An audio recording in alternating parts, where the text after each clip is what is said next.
listening to Radio Sputnik. Telling the untold. Welcome to the Open University of the Airwaves with George Galloway. Only on Sputnik Radio. Happy Easter! Christ is risen. So is Boris Johnson. He's just made a miraculous recovery and issued a very powerful prime ministerial broadcast for Easter Sunday. We'll be talking about that. We'll be talking about the leaked report from the Labour Party, top echelons in the run-up to the 2017 general election. But I tell you, you're going to need a strong constitution even to hear about it. Never mind touch it and read it. And we'll be talking about Joe Biden, about Donald Trump, about the coronavirus killing thousands of people in the United States, killing thousands of people all over the world. We'll be talking about the British government's preparations and response. And we'll be talking about the war on the world by the United States, the sanctions, the regime change operations, which never sleep, even in the time of the coronavirus. Now, you may be listening to us on FM, on AM, or online, or you may be also watching us on Facebook, on Twitter, even on Instagram, and not least of all, on our YouTube portals.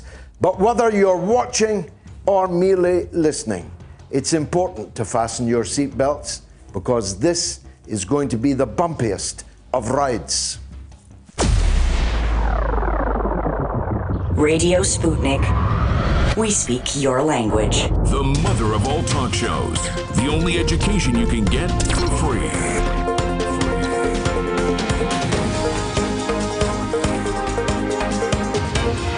George Galloway. This is Radio Sputnik. And this is London, but broadcasting to you, of course, all over the world, thanks to the wonders of the internet and SputnikNews.com. You can listen on FM, crystal clarity, in the Washington, D.C. area, 105.5 are the magic numbers there, or on AM, coast to coast, across America. You can listen online at SputnikNews.com, or you can also watch, because this is a radio show with pictures. And probably most of you are watching as well as listening. Well over 500,000 people listened to last week's show. That's quite a formidable number of people, but you can help make it even bigger. If you're watching on Facebook, either my own Facebook page or RT's various Facebook pages, please share with all your contacts, all your friends, all your followers. And you can also watch on my YouTube channel, George Galloway Official, and on RT's YouTube channels. You can watch on Twitter, as a record number of you did last week. You can even, it's a new thing, that watch the show on Instagram. Now, it's been another incredible week. I mean that in the literal sense. Boris Johnson was carted into intensive care. The Prime Minister of Britain was on an oxygen tube. And just a couple of days after being released from the ICU, he's at Chequers and fit enough to give a remarkable address to the country, to the world, on his prime ministerial broadcast this week. I, for one, want to say how glad I was to see him looking so healthy in the circumstances, a remarkable recovery. I really feared for the worst when he went into the ICU. But he's shown that he's made of stern stuff. He's also shown that he's capable of epiphany. His epiphany seems to have included a remarkable transformation in his attitude to the National Health Service, to doctors, and especially perhaps to nurses. That's especially remarkable because I saw him, along with other Conservative MPs, cheering to the rafters in the House of Commons when they defeated a motion to increase the pay of National Health Service workers, including the very nurses that saved Boris Johnson's life.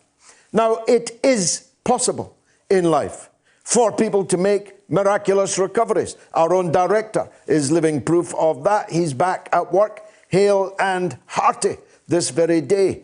His was a quick recovery too. So it is possible, and I cast no aspersions.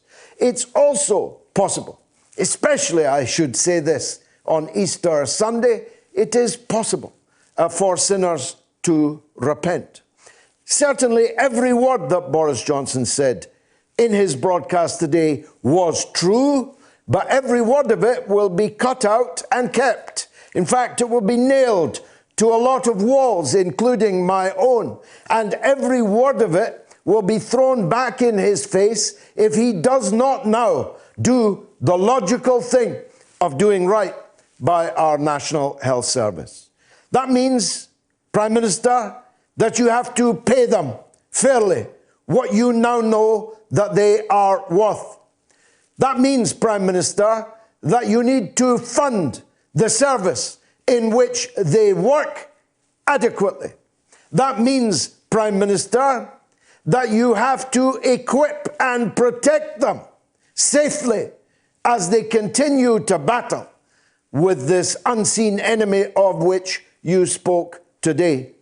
It is necessary, Prime Minister, for you to take that precious heart of the nation, as you described it, back wholly into public ownership, into the public sector.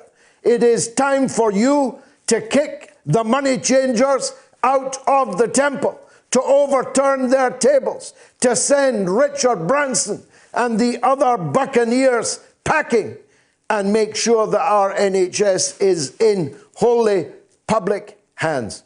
And one last thing, as I pioneered here last week, and which is now the official policy of Her Majesty's opposition, it would seem you need to cancel the student debt of every employee in the National Health Service. If you did those things, Prime Minister, the country would clap you on Thursday, along with the National Health Service workers. If you do these things, then people will love you, actually.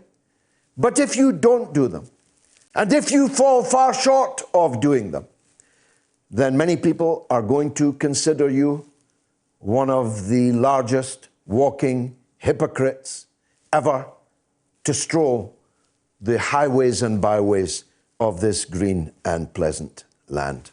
Mind you, Boris Johnson would never have been the Prime Minister, and Theresa May would have been the briefest Prime Minister in history if it were not for the active sabotage by the Parliamentary Labour Party and by the upper and middle and lower echelons of the Labour Party's headquarters staff in the run-up to the general election of 2017. Jeremy Corbyn failed to become our Prime Minister on that occasion, despite achieving 40% of the vote, despite lifting the Labour vote by a greater number of votes than any Labour leader ever since Clement Attlee in the Labour landslide of 1945. Jeremy Corbyn fell just under 2,500 votes short of achieving a parliamentary majority. That's all. 2,370 or so. If these had fallen in the right constituencies, Boris Johnson would never have been the Prime Minister. Jeremy Corbyn would have now been into his third year as Prime Minister of Great Britain. How do I know all this? Well, I've always known it, and so have many of you, but I've never been able to prove it before. But now I can. Because the leaked report copious, compendious, encyclopedic report from the Labour Party itself, designed to be handed to the Equal Rights and Human Rights Commission, ECHRC. This report, which has now been suppressed by the new Labour leadership, Sir Keir Starmer et al., is the most obscene publication that I have ever read. I have never quite read. In fact, I felt a rising sense of revulsion as I saw the WhatsApp group messages, as I saw the texts, as I saw the emails between the General Secretary of the Labour Party and directors of various departments in the Labour Party, actively sabotaging the Labour general election campaign, actively undermining their own party's chances of winning, and their recoiling in horror when Labour began to catch up. They're recoiling in terror at the possibility that Corbyn might be in number 10 Downing Street come Friday. I have read, seen, experienced a lot of things in my life, but I've never read anything quite like the suppressed report that Keir Starmer must publish.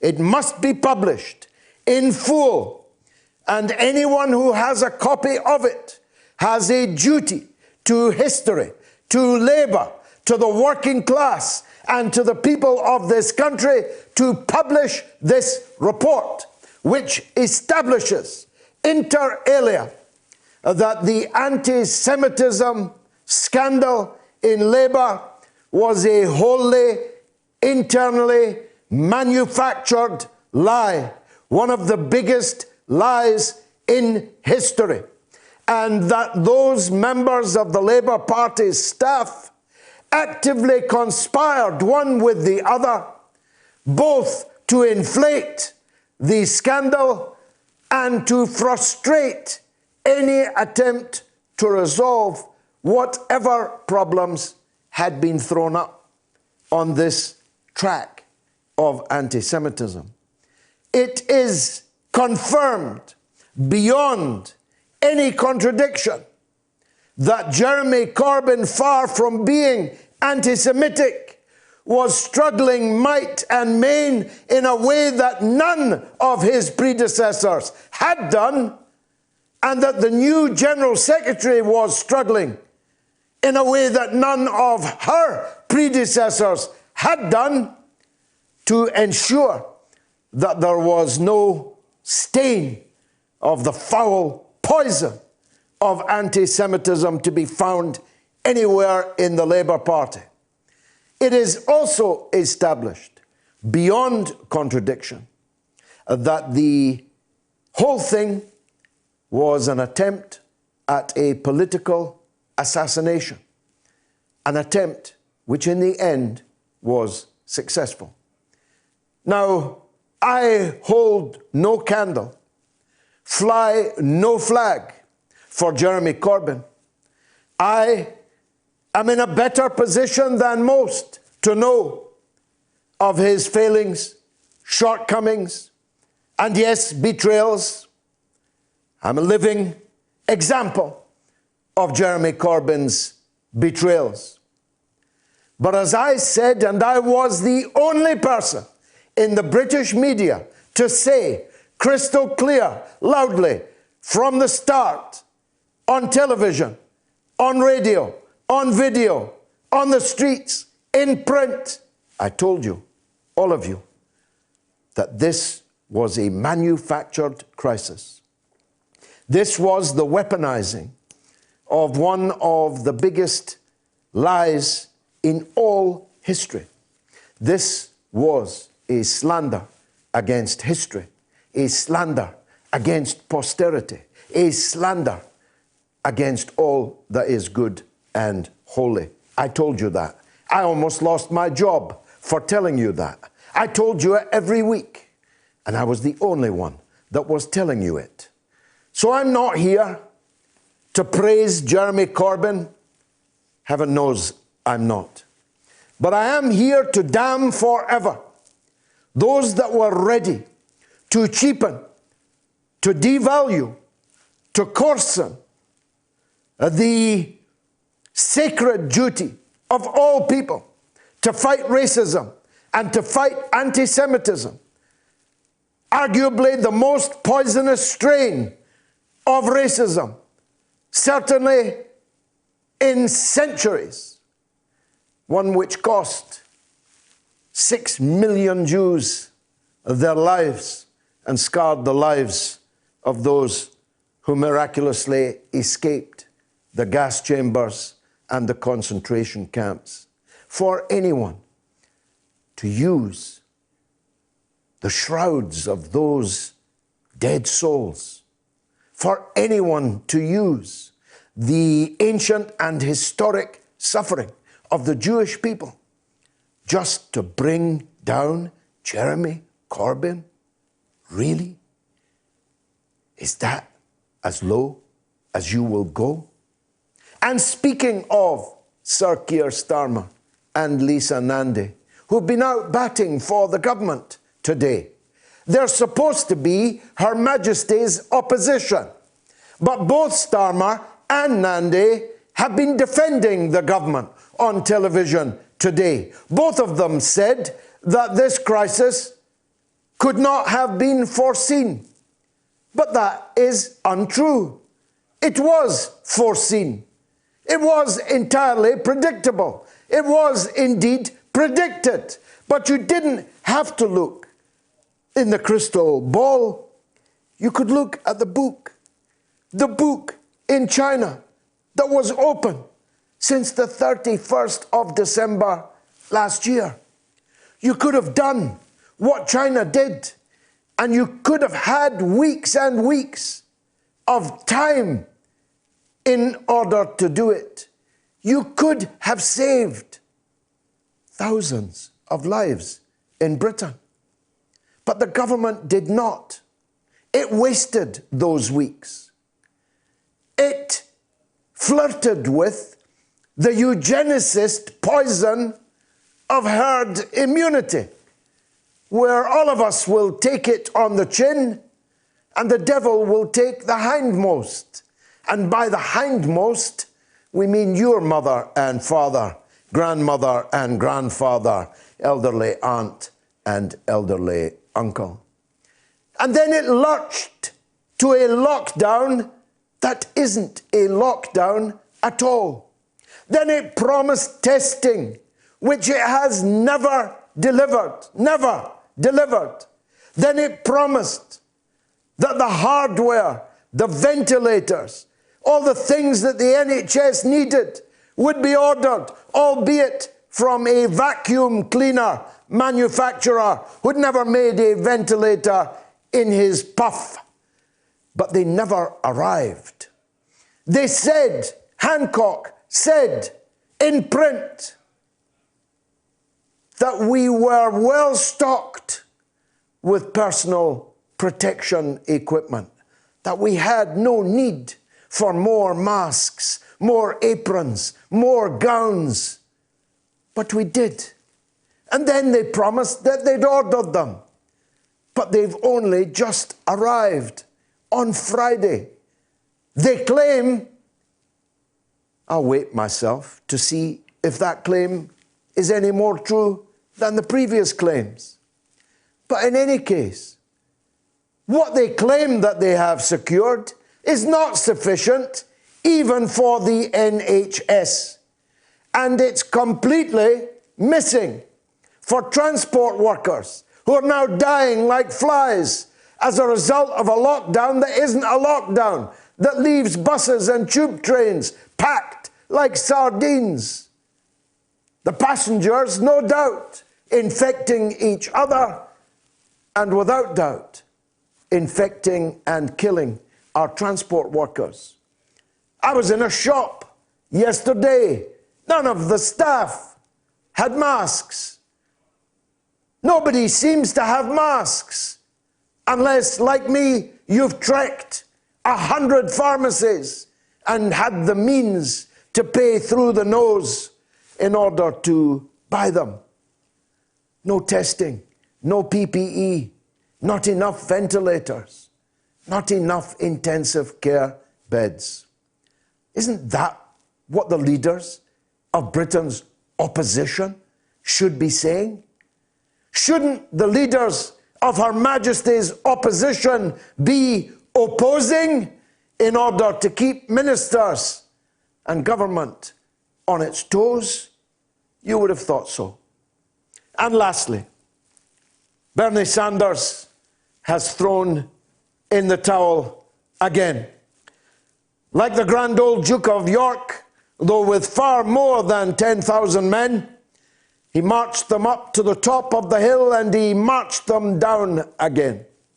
Last time, it might have been forgivable. Hillary Clinton was a formidable political operator. Donald Trump, an unknown quantity, and in any case, not expected to win. But to march them down the hill again this time, Bernie, and expect your supporters to vote for creepy, sleepy Joe Biden, a man accused of rape, is asking too much. They will not do it. You just guaranteed that Donald Trump will be the next president of the United States, just as Hillary Clinton guaranteed it on the ballot paper last time. This, I promise you, is going to be the mother of all talk shows. Radio Sputnik. We call Fault Lines with Nixon and Stranahan the most disruptive radio show in America. It's a great show, and we have a lot of fun. We come to you live from Washington, D.C. every Monday through Friday morning. What I like best is that we bring in experts from all over the world. From Barcelona, from Egypt, from Seoul, South Korea. From Newark, New Jersey. We try to bring people great guests, great calls from our listeners, and, of course, stupid jokes. And we do it with two hosts that have very different viewpoints. Now, here's the thing, Garland. A lot of people would think you and I would just argue. I mean, I'm a Republican Trump supporter. And, of course, I am a progressive Democrat Bernie Sanders supporter. The surprising thing is how much we actually agree on. And you won't be surprised because you're going to find out just how much you agree and just how much you enjoy this show. The mother of all talk shows. Join our faculty of legends, contributors, and callers. Everyone is welcome. Now, if America had a left-wing royal family, my first guest would definitely be a member of it. Robbie Martin is the brother of the wonderful Abby Martin, and Robbie is pretty wonderful himself. He's co-host of Media Roots Radio. He's a filmmaker, and I'm glad to say he joins us now on the mother of all talk shows. Robbie, a great pleasure to see you in the flesh. I hope one day to shake your hand or at least bump your elbow. Let's review the scene, shall we, in the United States. Let's start with the virus. It seems to be devastating the United States, health and wealth. It seems to be devastating the economy, and it seems to be killing a gigantic number of people. Survey that scene for us, if you will. Yeah, it's quite a nightmare scenario, George. And thank you for having me on your program. It's an honor. It can't possibly be put into words how terrible this situation is, but I'll try. Initially, the biggest problem here, George, was that the U.S. government was doing all they could, including the CDC, to cover up and to sort of brush under the rug that COVID-19 had already, broken out in Seattle. And it basically cost valuable amounts of time how much people were dragging their feet, government officials, even just governors. This blame cannot all go to Trump, even though he deserves quite a bit of it.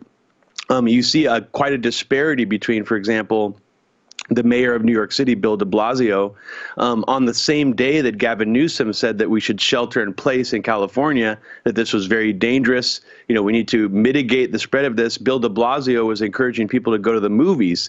So it's not just Trump's fault. because you also have all these state governors and these, different municipalities all disagreeing with each other. And so it almost, in some ways, was complete chaos in terms of the instructions about what we're supposed to do as a society to prepare for this. So I guess, you can make the argument that some of these European countries, they have a more, top-down approach, less fragmentation, so they're able to implement these policies more quickly. So that was a big part of the problem here. But then another problem, George, was the lack of available testing. Per million people, the U.S. for weeks, when this outbreak first started, had the lowest amount per million people in terms of testing available. And now that we have so much testing going on, what we discovered is, oops, we actually have by far the most cases in the world. And now it seems like we're actually, I haven't checked the recent stats, but it seems like we're getting close to having the most deaths in the world too. Maybe we've already surpassed it, actually. No, so I think you're just behind Italy. You'll pass it this week for sure. Oh, great. Okay. Well, that's great news. So yeah, things are. They almost couldn't be worse than they are right now. And, in terms of what's going to happen next, I guess the only thing we could hope for is that some of this social distancing that's been put in place, and in some states was put in place way too late, will mitigate the spread of this. That's my best hope. In California, it seems as if it actually has had a pretty big impact in terms of the, what they say, flattening the curve. I don't want to be too optimistic, but it seems like states like California have, by acting more quickly, have actually, kind of gotten ahead of the curve of this. So I think that's a good sign. Now, what about the economy, Robbie? More people are unemployed in the United States now. I think the figure is now over 10 million people. It is predicted that within a couple of weeks, the rate of unemployment, the percentage of people unemployed in the United States, will be greater than it was in the Great Depression, which was a figure of 25%. We all know the pictures of the Great Depression, of tent cities, of soup kitchens, of the Dust Bowl, and all of that. How much are people aware and fearful of what the economic impact of this is going to be, and how is American society going to cope with that? Well, it's such a depressing thought, George, and you're right about the numbers. I think somewhere that they're projecting somewhere within the range of 30% unemployment. I think part of the problem is there's such an economic disparity in the United States that people who can hunker down right now during this and can shelter in place comfortably, and, for example, can order their groceries delivery and don't have to, tough it out and go out in the wilderness with the mask on and try to go grocery shopping, those people aren't going to feel these things yet, or they haven't felt them yet. But they will, eventually, once they realize that 30% of the population is unemployed. I think right now the people that are feeling it the hardest are the people who've actually already lost their jobs. And there, like you said, 10 million people have already lost their jobs. That's a huge deal. And I think it's going to start making the people of higher privilege, higher income levels more aware over time. And it's going to be a really rude awakening for them once they realize that a lot of these, service industry people they rely on, a lot of these businesses they rely on for their convenience are going to be closed after this. And that's, just the tip of the iceberg. Having that much mass unemployment, will cause all these other terrible societal ripple effects, including, George, one that I'm personally really concerned about is some kind of desperate position the United States gets in where it feels the need to go to war again, and some kind of very show-offy, sort of patriotic, we need to rally together as a society and come out of this great recession, with some kind of nationalistic, patriotic outburst. So that's where my mind is going in terms of the recession. That's obviously one of the directions in which it could go. And another is an outbreak of mass criminality. There are always poor and desperate people in the US and in any society. But when there's millions of poor and desperate people, those that have will have to worry that those that have not will be coming to get them, will be coming to take from them. Well, yeah, there's an element of, I mean, that's one of the things that that differs the United States from a lot of these other countries around the world is that we have the highest rate of people incarcerated in prisons of our own population here. So that's definitely a factor. And it's also not helped by the fact that we don't have any kind of form of universal basic income or any sort of surplus package, going directly to people who are suffering right now. And it's, they're giving out stimulus checks, but it's a pittance really, and it hasn't come yet. There's people in desperate need right now. So yeah, as long as we have those factors in place, I think you're absolutely right. I mean, a destabilization of American society, I think, is definitely in the cards. And, even on some level, this Abby and I were discussing this concept of sort of global unrest. The elites and the powers that be have been, hedging on this idea of a form of global unrest, or not just regional collapse like in the United States, but some form of mass global collapse. And this could be another situation that they could take advantage of, in that same way, sort of like a disaster capitalism board, but for the globe. And then in addition to that, draconian laws, put in place that'll just restrict people's rights even more and take away people's privacy, as we're seeing with these app, suggestions in the United States to how to track people with the virus to see if they're sick or not. Mind you, all is not lost. We've got Joe Biden. The Democrats have now effectively picked Joe Biden.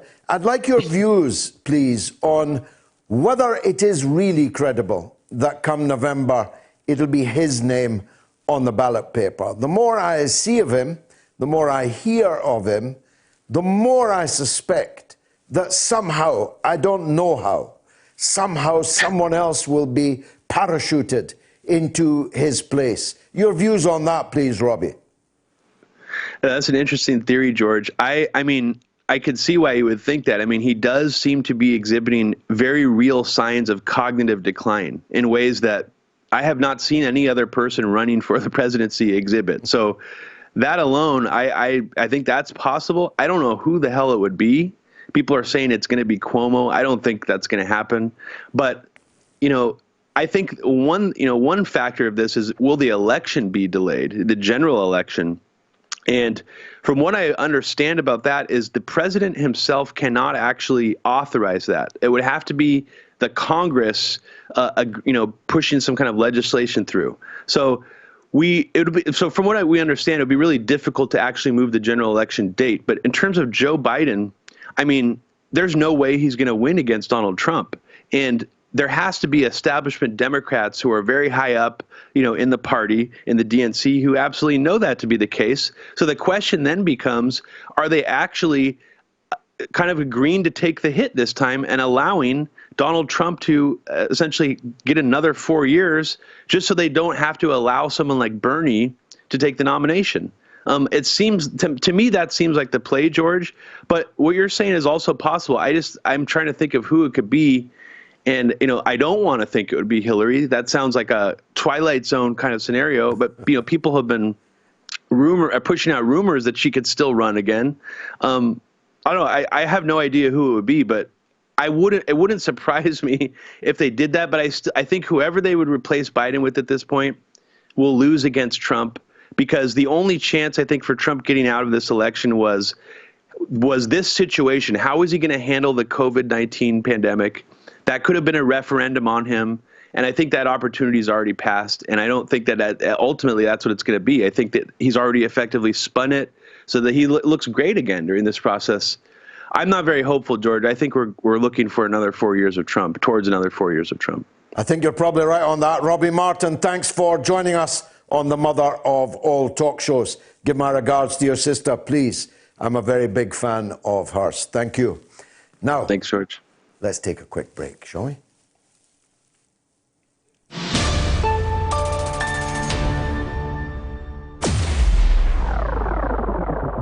Radio Sputnik. We speak your language. Find us at SputnikNews.com. Tune in every Thursday to Loud and Clear with Brian Becker for the regular segment called Veterans for Peace, where we focus on the contemporary issues of war and peace that affect veterans, their families, the country, and the world as a whole. Veterans for Peace President Jerry Condon joins the show every Thursday. Hear about this and more every Thursday right here on Radio Sputnik. We are above all the latest developments, and we don't take any sides. Radio Sputnik, telling the untold. The mother of all talk shows, with George Galloway. The world is our classroom, and you're welcome to sit in and join the seminar. We've got a poll running. Why is the UK government not counting out-of-hospital virus deaths? Is it A, too politically damaging, B, protecting the public, or C, don't have the figures? You can vote now on my Twitter feed. Why is the UK government not counting out-of-hospital virus deaths? A, too politically damaging, B, protecting the public, C, don't have the figures. Paul says, good to have you back. My weekly chance to listen to something other than the usual mainstream media take on this whole COVID-19 situation. Now parents of sick children are being asked to sign do not resuscitates, as well as elderly patients. And Tony says, we need to know how many have died from coronavirus and how many have died with coronavirus. Two different things. Why are they different, Tony? I'm really puzzled at how you conspiracy theorist, libertarian, ultra-left, anarchistic maniacs think. If I have cancer and walk in front of a train, what killed me? The train or the cancer? There are plenty of people, I know some of them, living with underlying health conditions. There are plenty of people who might have died in 6 months, 12 months, 18 months, 24 months, maybe even 36 months, but who catch the coronavirus and die. So what killed them? The underlying condition from which they would not have died if they had not caught the coronavirus or the coronavirus. Why are you obfuscating? Why this fake dichotomy that people like you and others that I've worked with, and I'm embarrassed now to have had even on my own show, I've had to block them, I want nothing more to do with them. I'm embarrassed at some of the things I read, particularly on the comments on YouTube. To take a half an hour reading the comments on my YouTube broadcasts is to wander into Bellevue. It's to wander into Broadmoor, down the aisles and around the beds of Ward 5. This is madness. All around us you can see nurses weeping as they come off their shift, doctors dying on the front line, your neighbors dying, your relatives dying, all around you, all around the world. Who is it that's lying, Tony? Boris Johnson? Maybe. Tony Hancock? Maybe. Are the Russians also lying? Are the Chinese also lying? Is Dr. Ranjeet Brar a communist also lying? Is the World Health Organization lying? Get a grip of yourself, man. James says, call me cynical, but Mr. Johnson is the first patient in history to emerge from the ICU faster than he went in. Love the show. James. And Connor in Belfast, an old friend. I'd like to hear what you think of Robin Swan, our health minister's repeated call for the British Army to come to the north of Ireland and help with the current crisis. Personally, as a construction worker, there are enough self-employed of us out of work who could do this work. Very sensitive request for Mr. Swan to call. Well, that would seem to me an unnecessarily provocative act, and I don't think it will happen. It is Easter Sunday, of course, and it would be remiss not to commemorate the heroes of the Easter Rising in Ireland in 1916. As Lenin put it, the blow struck by the Irish rebellion against the British Empire was many times more powerful than any similar act of rebellion in Africa or in Asia. It was not the first blow struck against the British Empire, but it was a most decisive one. It was a military failure, but it was the most gigantic political success. The uprising at the General Post Office in 1916 issued a proclamation for a united and independent sovereign Irish Republic. I was listening to some readings of it today. It still has the capacity, 104 years later, to stir the blood, at least my blood.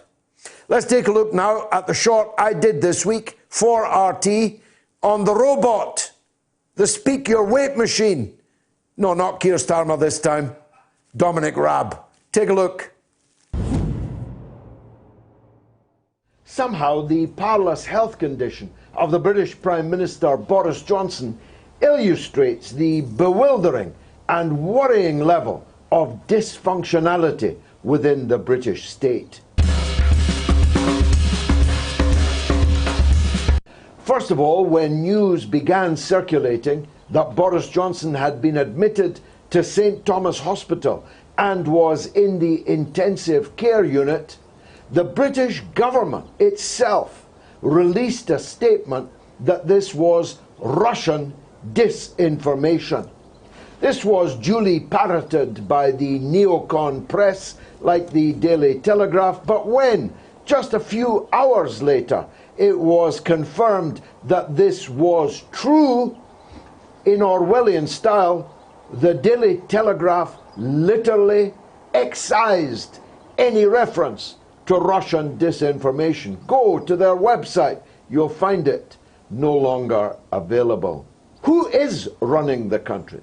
For days, the British state pretended that Boris Johnson was still in charge, even though he was in a hospital bed, even when he had, by their definition, an oxygen tube in his mouth. He's not on a ventilator, he's on an oxygen tube. When does an oxygen tube become a ventilator? I don't know. Do you? But in any case, you can't run a country from a hospital bed, still less with an oxygen tube in your mouth, and not at all if you are in a ventilator. Britain doesn't have a deputy prime minister. Why? The Americans have a very clear line of succession. Our designated survivor turns out to be a robot. Literally, a speak your weight machine. A man with just 12 months of cabinet experience is now, we understand, at the helm. Or is he?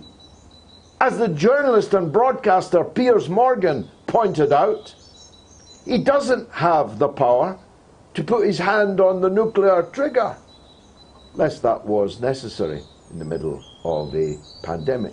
He's not allowed to press the nuclear button. He's allowed to put soldiers on the streets of Britain, but he's not allowed even to sack an errant member of his own cabinet. Speaking of which, where is Priti Patel, the Home Secretary, in the middle of this Home Affairs emergency? He's not in control because he wouldn't be the man to put in control. What you need now is a leader, someone who can rally the public, get them to do what he asks them to do.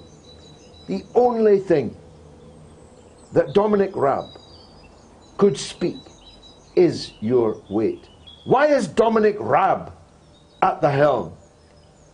The man is incapable of speaking other than a desiccated calculating machine. He's unable to rally, unable to unify. The Queen did more in 5 minutes in her broadcast to stiffen the resolve of the British people, make them feel good about themselves and determined to face down and defeat this unseen menace than 50 hours of Dominic Raab could ever do. My conclusion is that Dominic Raab got the gig because nobody in their right mind could ever see him as a potential Prime Minister and rival to Boris Johnson. I grew up in a time when Britain was a highly functional country, one of the most efficient in the world. It could make bandsmen turn on a sixpence. The trooping of the colour was the apogee of our eye. But we have shown in the last few months that Britain is a deeply dysfunctional country, incapable of standing up to threats, never mind existential threats. Britain is a country that isn't working, and it's our job to learn the lessons from that and get it working again. Have something to say? Do you disagree with George? Then call us now and give us your view. Now get voting on my poll. Why is the UK government not counting out-of-hospital virus deaths? Is it because A, it's too politically damaging? 64% of you think that. Cynics all. B, protecting the public. A huge 2% of you think that. And C, don't have the figures, 34%. That might actually be true. Because Tony Hancock, the health secretary, didn't know that 32 staff members of the National Health Service had died so far in treating the pandemic.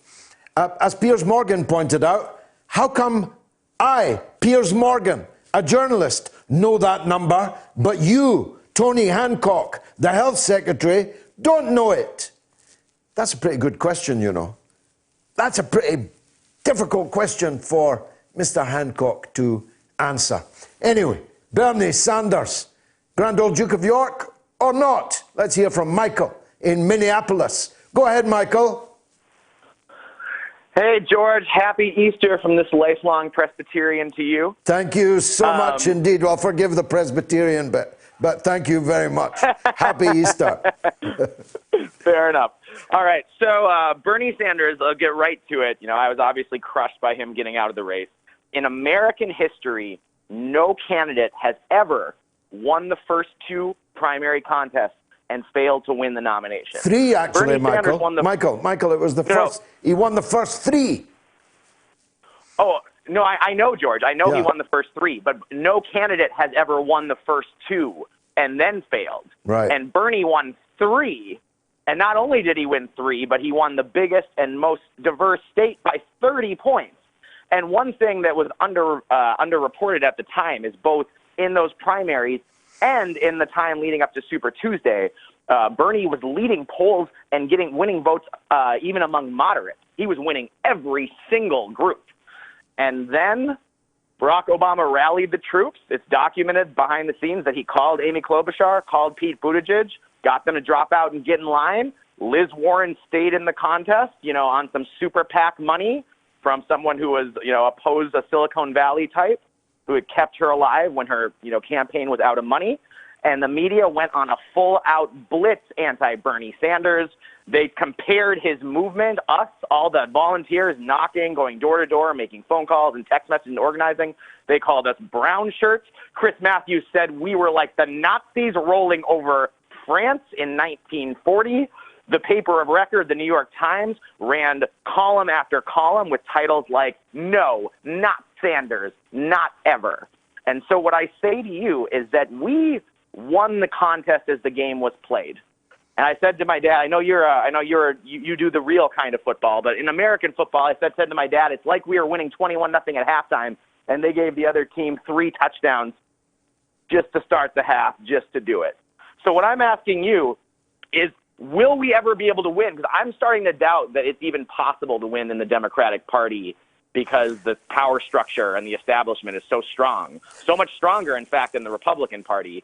And because Democratic voters are so trusting of corporate media, that I just wonder, if we couldn't win this time, can we even win? Or do we need a new party? Well, I think that's a terrific call, Michael. And obviously the $64,000 question, as we used to call it when that was a lot of money. I'm suspicious of the primary election results. I take all the points you made, that Sanders won the first three. He won the Nevada by 30 points. He was ahead in all the polls and in all demographics, including moderate Republican demographics. And then he started losing big. Now, of course, it is the equivalent of divine intervention to get a call from Barack Obama for the mainstream Democratic Party. But he didn't make that call publicly. He wheeled and dealed and got people out of the race and kept Elizabeth Warren in the race so that she could still pose as a progressive alternative to Sanders. But I'm still suspicious. I'm suspicious of the counting of the votes. I'm suspicious of the voter suppression, right up to last week when people were forced to go and vote in a primary in the middle of a pandemic. So maybe one day there'll be another leak from the DNC which will tell us what exactly happened when the sea changed and Bernie Sanders was drowned. But my take, you might not like this, is there's no future in the Democratic Party. The Democrats and the Republicans are two cheeks of the same ass. And that will never change. They will not allow it to change. The people who have the power to stop it will stop it changing. And so what America needs is a third-party candidate. I hoped that that would be Bernie Sanders. If not he, then Tulsi Gabbard. Both of them are now backing Joe Biden. So I guess I'm back to supporting the Green Party candidate, Dr. Jill Stein it was last time. I don't know who it will be in November, but that will be necessary but not sufficient. I think a working class party has to emerge in the United States of America. One that is not tied up with and tied up by the big corporate interests that have destroyed Bernie this time. Michael, thanks for the call. Peter is in London on China. Go ahead, Peter. Hello, George. Can you hear me okay? Yes, very clear. Go ahead, sir. Yeah, I'm a bit worried that, if you look at situations like the David Kelly situation, I'm looking forward to your input into, that I just see the billionaire press manufacturing consent against China. And I sort of feel that the classic left, the anti-war people in Britain, just need to sort of wisen up a little bit, because I'm sure, I mean, you've alluded to these things in the past few weeks. There's some real questions need to be asked for the last 6 months in America. And our media just isn't bothering. And, when you think of things like Duma and the Skripal nonsense, I don't think that what's happened to the world in, the last few months is that far away from that. And I think, there's a lot of evidence there that at least needs to be debunked. And I think you're onto something, Peter. Yeah. I did see, and I tweeted it out, a reference in one of the papers today that MI5 and MI6 are gearing up to take on China, which is good news for people like me, Russian assets. We're presumably going to get a break because MI5 and MI6 are making a turn to China. Not to China, but against China. They say, according to the paper today, that China is going to be increasingly assertive. Unlike us, of course, going around the world invading other people's countries and occupying them. I don't know if they're going to be as assertive as us, but they're expected to be assertive. And the security services are going to rejig their approach to meet this new Chinese assertiveness. As I say, I can put my feet up, work for Russia Nobody will bother me. Yeah. Now, the point is, they know that you cannot wish China away, you see. You get idiots in America saying we should cut off all trading links with China, bring all our companies back and so on. But, of course, if China dumped the dollar, if China sold off its US Treasury bonds, the United States would literally collapse. Nobody can get on the wrong side of China without paying a stupendous price for it. Last word to you, Peter. Yeah, I mean, I just feel that on a multitude of levels, a lot of the stuff about, the closure of the fort, a lot of the, strange stuff has gone on over there. And I think that you're talking about the source of the infection. Well, I'm very suspicious of it myself. And, I can see this filtering down into, there's a lot of grassroots right-wing movements that have popped up in the UK over the last few years. And, I get my media from a broad church, and I can see that even last night I got a message through about something that happened on the 28th of January, and it was purported to have happened yesterday. And it was sort of an indication that this was a Chinese bioweapon. And what I'm saying to you, George, is if we don't sort of rebuff this stuff with debunking and proper conversation. Yeah, no, you're quite right. And a lot of people are going to be paying for Chinese blood. You've come to the right place for a proper conversation on it. I, myself, have always suspected that this might be a bioweapon.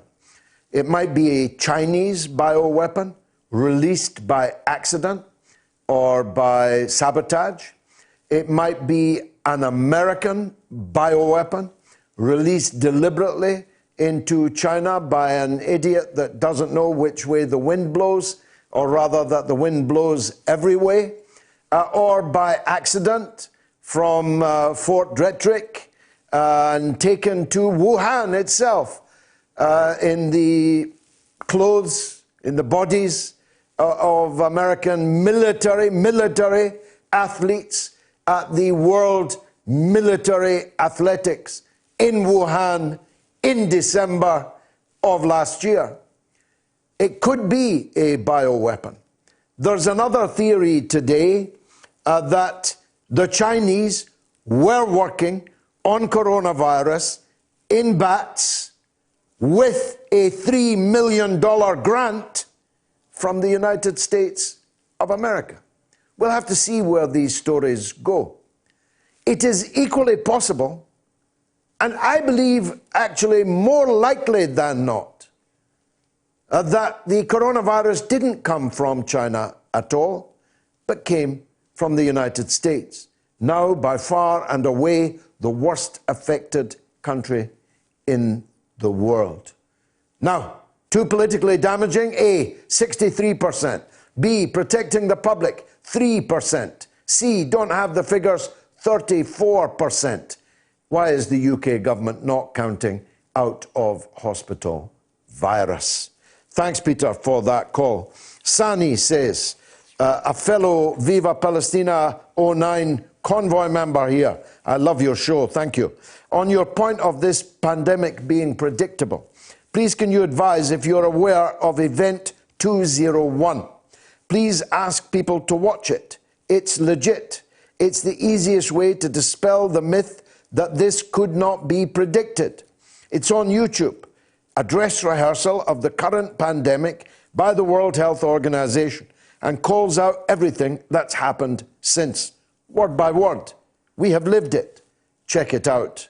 I will do. Thanks for that. And Alex, my old friend in Belfast, says, can we remember the first inductee to the mother of all talk shows Hall of Fame, James Connolly's heroism and devotion to Ireland's national and economic freedom on this anniversary of the 1916 Easter Rising. The latter-day latte liberals and naysayers condemned him and his comrades' politics, but James Connolly's name is honoured while theirs are forgotten. Amen, Alex. Long live the memory of the great James Connolly, a Scotsman tempered with Irish fire, who was murdered in his chair at Kilmainham Jail 104 years ago.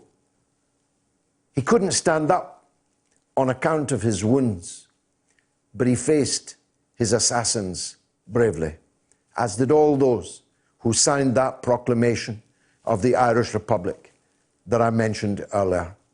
Every last one of the signatories was assassinated, but their blood was not shed in vain. From their blood grew the beauty that is a free and independent Ireland. I'll be back after the news with Jamie Lowe. Curious about our curriculum? Have something to say? Then call us now to join the debate on the mother of all talk shows with George Galloway. Tune in every Tuesday to Loud and Clear for a regular segment called False Prophets, a weekly look at Wall Street and corporate capitalism, where we talk about the big economic issues of the week from the point of view of working people, the poor, and the U.S. position in the global economy. Join us this Tuesday and every Tuesday with financial policy analyst Daniel Sankey right here on Radio Sputnik. It's time to double down with Max and Stacy. Yeah, double down. We're talking markets, finance, business, economics, ka-ching, bling, just about everything money related on Sputnik. It's called Double Down. We're asking, are dead cats bouncing or have fundamentals changed? That's this week on Double Down.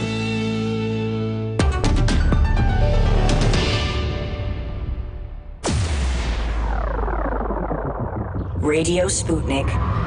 We speak your language. Find us at SputnikNews.com.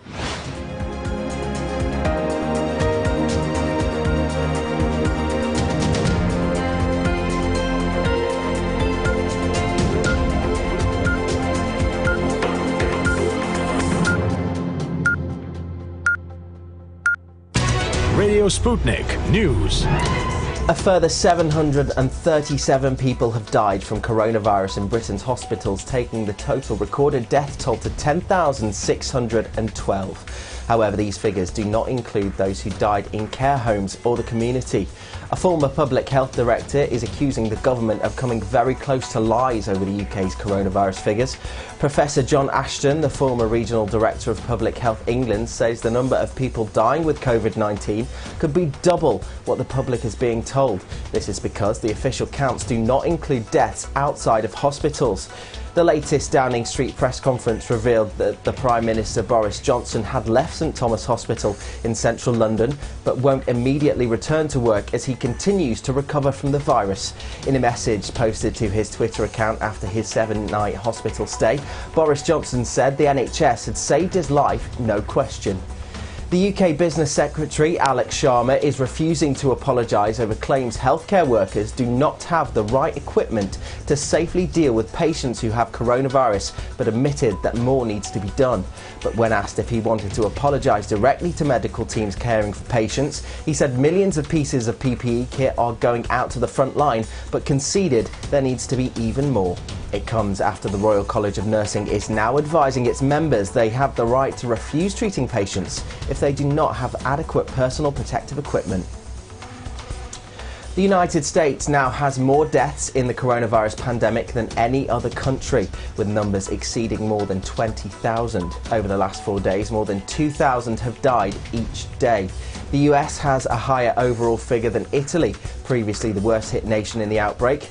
In the past week, the number of new deaths each day has been about 3 times higher on average in the US than in Italy. Spain, also badly affected by the crisis, has a total of 16,353 deaths, but recorded its lowest number, 510 in 19 days, suggesting a glimmer of hope that the outbreak there may have peaked. The number of people worldwide who have died after testing positive for coronavirus has now passed 100,000. Pope Francis has led his Easter Mass in an empty St. Peter's Basilica, calling for global solidarity to fight the coronavirus crisis. He said it's not a time for indifference because the whole world is suffering and needs to be united. He also warned that the EU risked collapse and urged debt relief for poor nations. In China, merchants selling fish and vegetables at Wuhan's wet markets thought to be the source of the epidemic are starting to reopen. However, their futures look uncertain as few customers are buying. Apple and Google have announced that they are working together to create contact tracing technology aimed at slowing the spread of coronavirus. In a rare collaboration, the two companies, whose operating systems power 99% of the world's smartphones, plan to add new software to devices to make it easier to track down people who may have been affected with COVID-19. However, to be effective, the system would require millions of people to opt into the system and trust the technology giant's safeguards. In other news, a former army officer convicted of killing Bangladesh's independence leader in 1975 has been executed. Abdul Majed was hanged in the capital Dhaka after his appeal for presidential clemency was rejected. He was arrested after spending 25 years on the run for the assassination of Sheikh Mujibur Rahman. Rahman, the father of the current Prime Minister, Sheikh Hasina, was killed during a military coup in 1975 along with most of his family. His death came just 4 years after Bangladesh gained independence from Pakistan. And finally, in Australia, one of life's most mundane chores is being turned into an amusing public outing in the midst of self-isolation. It originally began as a joke between friends. The Bin Isolation Outing Facebook page now has 500,000 members and counting. It's filled with photos and videos of people in Australia and increasingly in other parts of the world taking their bins to the curb in bizarre costumes. People have now joined in from across the globe, posting pictures of themselves in everything from ball gowns to bikinis, pulling the bins. And that's the latest on Sputnik News. I'm Jamie Lowe.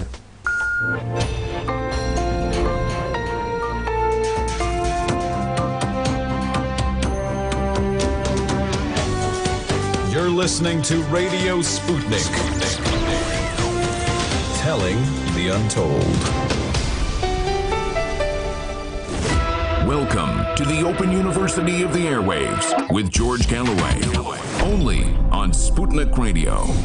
Now, one of the most sordid of the aspects of this current situation is that far from, as the United Nations asked, as the Pope has asked, as any sane person has asked, for all wars and conflicts at least to be suspended for the duration, for all acts of war to be eschewed in favour of international cooperation as we battle to defeat an unseen, unseeable global behemoth of the coronavirus 19.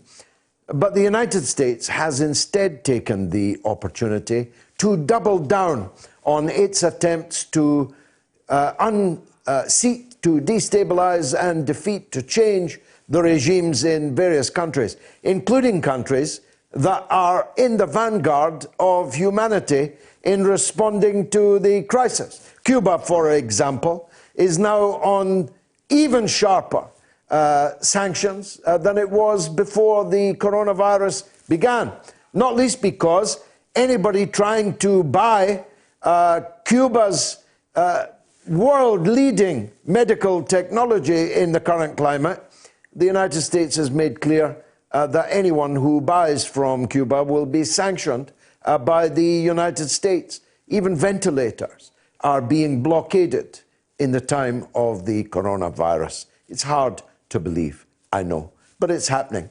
It's happening in Iran, which for a time at least was one of the world's most affected places from the virus. It's happening in Venezuela, where so far it's not such a crisis as it is in the United States, which is besieging it. But that hasn't stopped the US besieging it. They've stepped up their attempts to overthrow the government in Venezuela. The war criminal Tony Blair has just had a meeting with the imposter Juan Guaido. No social distancing there because, hey, there's an oil heist at stake. The two of them, thick as thieves, were shoulder to shoulder, as Tony always is with the worst people in the world. The United States has sent soldiers to Colombia, next door to Venezuela. It sent its warships to the coast of Venezuela. It may be planning a war against Venezuela. As Robbie Martin said earlier, That might be a useful diversion from the travails at home.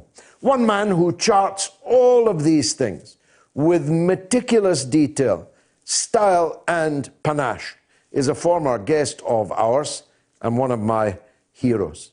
He's Dan Kovalik, and he's on the line now. Dan, you've got a new book called No More War, which is a good title, sums up what I've just been saying. You're a human rights and labor rights lawyer. You're a professor, an author, and a filmmaker. Through your viewfinder, how does all that look? Yes, well, it is looking quite terrible. And first, I just want to thank you again for having me on, George. It's always a delight. Welcome. You know, what you were summarizing it should be shocking to people that during this crisis, which is a worldwide crisis, which is affecting nearly every country on earth, and by the end will affect every country on earth, the U.S. in particular has decided to use the crisis as an opportunity to destabilize other countries, to overthrow other governments. And, you know, some of the aircraft carriers, some of the warships, for example, that the U.S. has now sent to the Caribbean, to the coast of Venezuela, we know some of these ships are now literally virus incubators, right? The fact that the U.S. is sending troops to other countries means risking spreading this virus further. Even in allied countries, you mentioned Colombia, which is the closest ally of the U.S. in South America.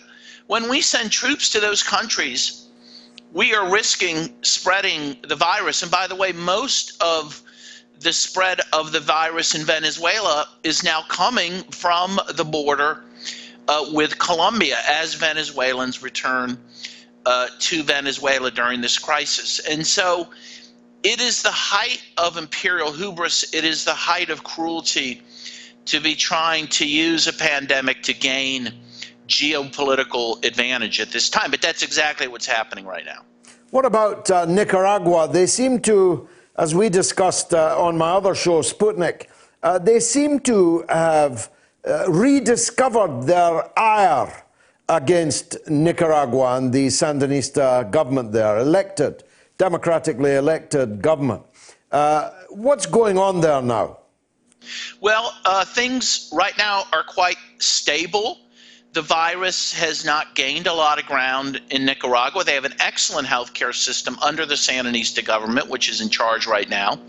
But the U.S., again, has taken the opportunity to increase sanctions against that country during this pandemic. And sadly, human rights groups like Human Rights Watch have actually applauded the U.S. government for doing that. And so we are jeopardizing the lives of Nicaraguans by these sanctions. Will make it harder for Nicaragua to fight this virus. Meanwhile, Nicaragua, not surprisingly, has welcomed Cuban doctors to their country to help fight the pandemic. And the U.S. is upset about that as well. So Nicaragua can expect more hostilities during this time, even though in Central America, they're doing the best job right now at containing the virus. Of course, Italy, therefore, will be in the firing line because Italy's got Cuban doctors. There are Cuban doctors all over Europe. 26 countries have got Cuban doctors. The British Foreign Secretary just wrote a letter to the president of Cuba hailing their act of outstanding solidarity in accepting into their harbour the British cruise ship that was full of infected people. Nobody else would take it, but Cuba took it. In a way, the malice towards Cuba is the most grotesque of all. 26 countries, Cuba's sending doctors to, America sending more and more sanctions on Cuba. No, it's absolutely stunning what is happening. First of all, you mentioned Italy. Italy made it clear that the EU had abandoned them. They did nothing for them during this crisis. So Italy turned to the countries that would help them, and that was Cuba, it was China.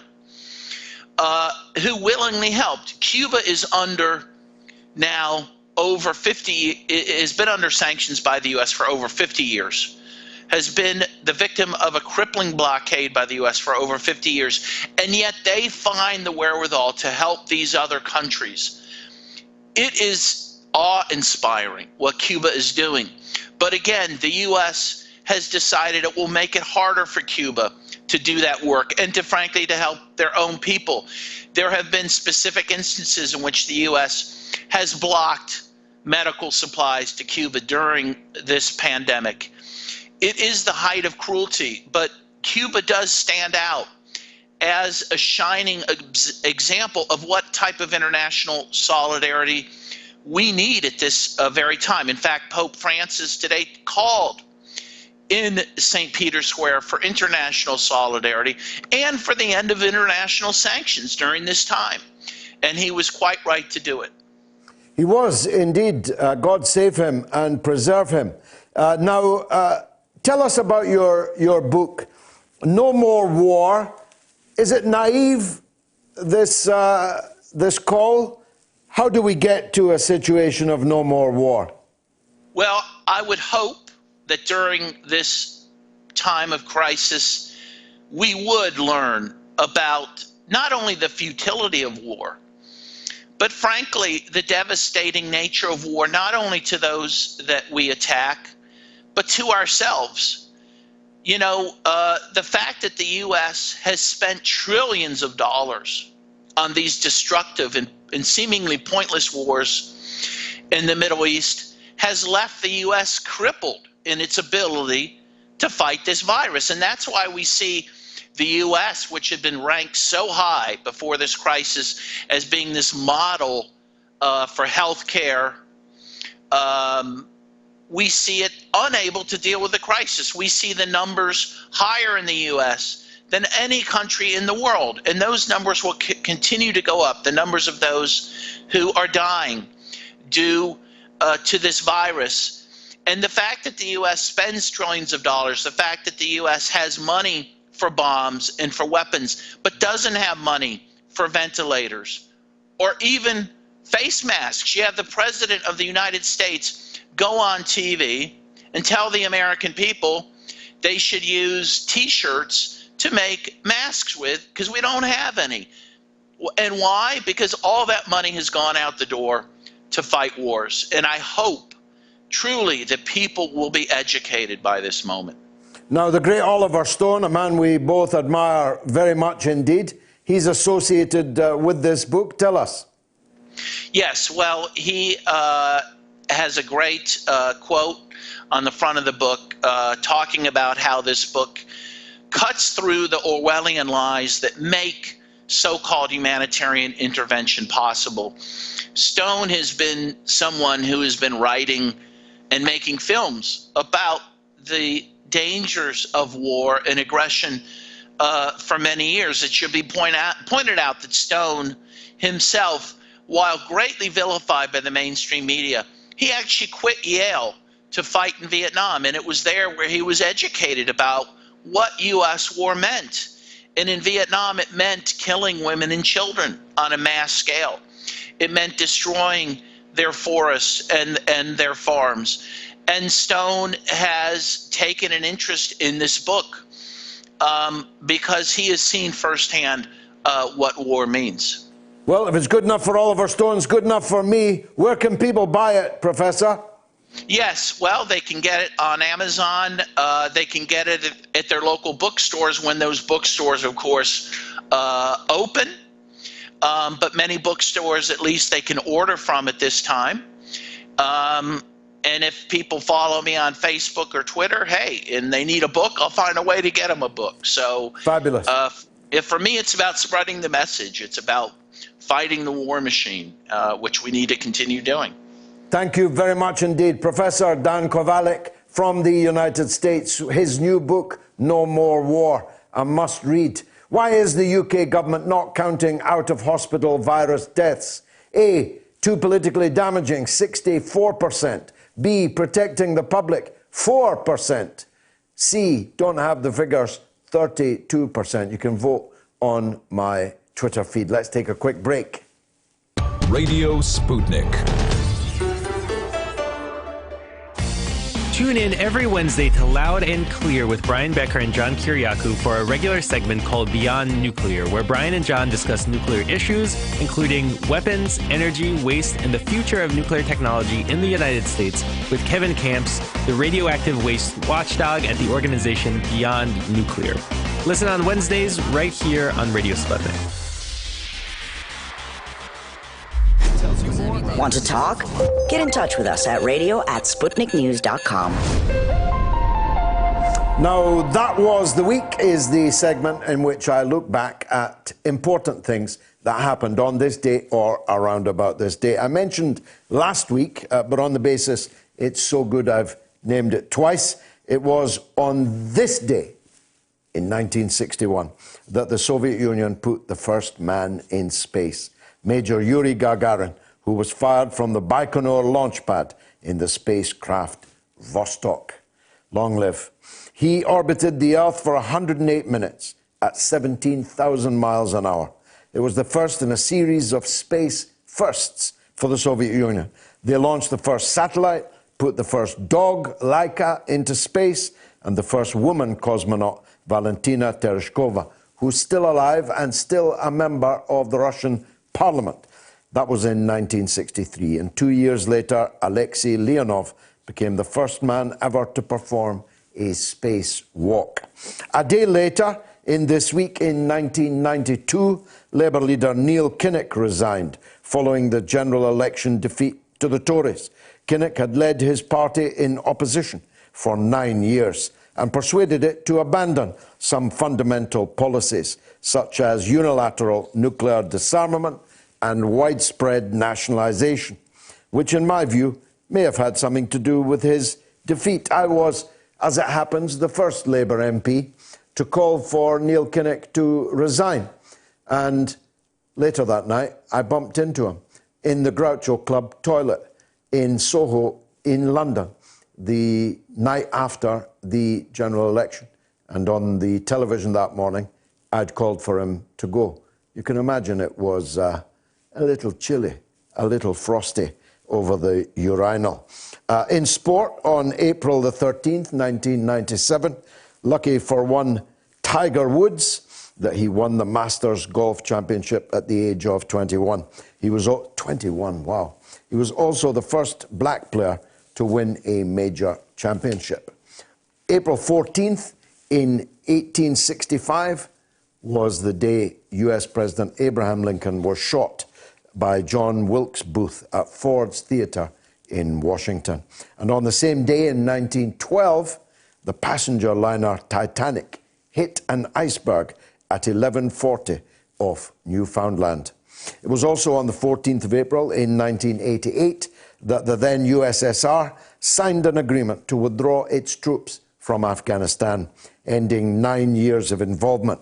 The last troops left in February 1989. As predicted, a long period of civil war followed. Around 15,000 Soviet soldiers died in Afghanistan, and more than 35,000 were wounded. 2 million Afghans also died. Going back a few years to April 15th in 1945, at the end of the Second World War, British troops liberated the German concentration camp of Bergen-Belsen. Inside the camp, the horrified soldiers found piles of dead and rotting corpses and thousands of sick and starving prisoners kept in severely overcrowded and filthy compounds. Mass graves were dug to hold up to 5,000 corpses at a time. The former army guards from the SS were deliberately made to use their bare hands to bury the prisoners, many of whom had died of contagious diseases. The mass evacuation of the camp began on April 21. Prisoners with any hope of survival were moved to an emergency hospital. Again on April 15th, this time in 1989, 96 football supporters were killed in Britain's worst ever sporting disaster. They were Liverpool supporters crushed to death at Hillsborough Stadium in Sheffield during the FA Cup semi-final between their team and Nottingham Forest. And justice for the 96 has still not yet wholly been achieved. Some of the longest sentences in British criminal history were imposed on April 16th, 1964, imposed on men involved in the so-called Great Train Robbery. I remember that. So I was 10 years old. The Great Train Robbery was a group of hoodlums who held up a train and stole quite a lot of money in those days. Little did we know that the great bank robberies that were to follow in the 21st century were infinitely more profitable for the thieves involved. Sentences on the great train robbers totaled 307 years, placed on 12 men. They stole 2.6 million in used banknotes after they held up the night mail train travelling from Glasgow to London. It was the largest ever robbery carried out then. 7 of the defendants were sentenced to 30 years each. I remember it well. 4 others were given terms of between 20 and 25 years. On April 17th, in 1986, the British journalist John McCarthy, a TV journalist, I wonder what happened to John, was abducted on his way to the airport in the war-torn capital of Lebanon, Beirut. He was finally freed on the 8th of August 1991, having spent more than 5 years held captive by a militant group, Islamic Jihad, making him Britain's longest-held hostage in Lebanon. I was involved in that campaign. His then-girlfriend, Jill, was it Jill Morell? I used to meet her regularly in Parliament. It was on April the 18th in 1955 that Albert Einstein died in hospital in Princeton, New Jersey, aged 76. The eminent scientist, originator of the theory of relativity, had been admitted to hospital 3 days before with an internal complaint. And from the sublime to the ridiculous. On the same day in 1985, Wham!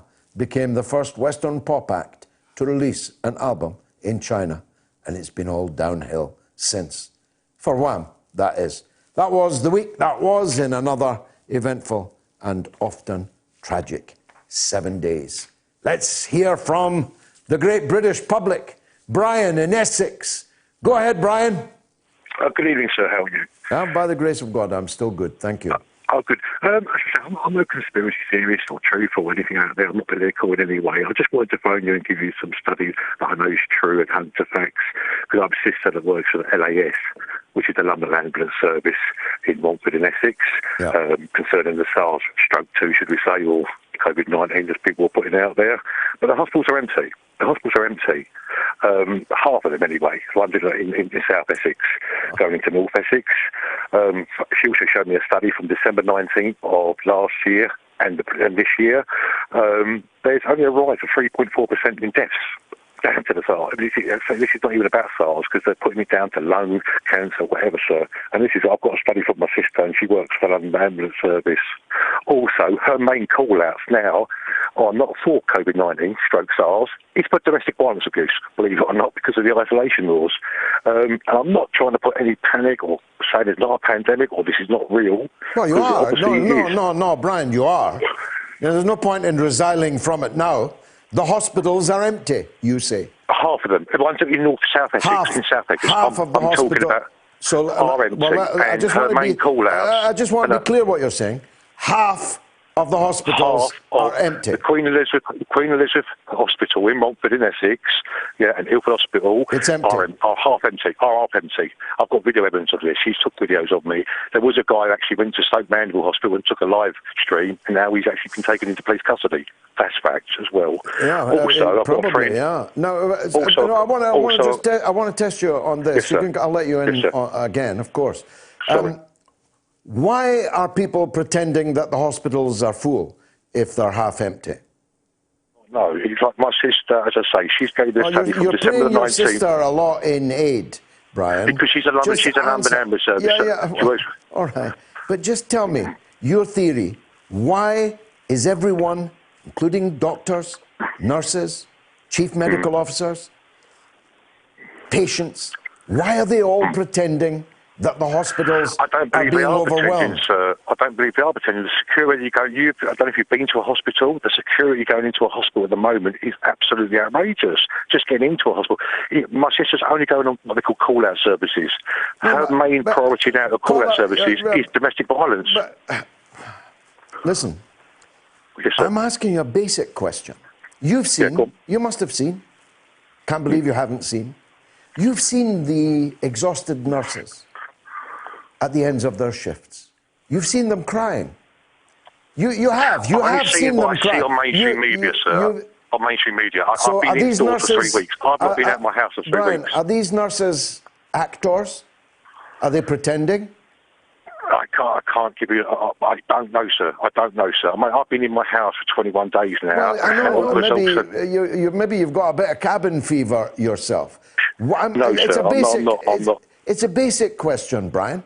Why would the nurses be lying unless they're not nurses and that they're actors? Is that really what you're getting at? It's not what I'm saying, and I've got, as I say, I'm only giving you my opinion and what my sister who works for the London Ambulance Service is saying to me and telling me, yeah. Also, I've got a friend in San Diego, and she works in the San Diego Health Clinic and the Kendrick Hospital, and also got a friend in the Scripps Mercy Hospital. She says the same thing to me. Half the wards are empty. Now, I'm only telling you what my friends are telling me. What is true is that people are not going into hospital in the midst of this pandemic, which you're not disputing is a pandemic, I presume. Do you believe so?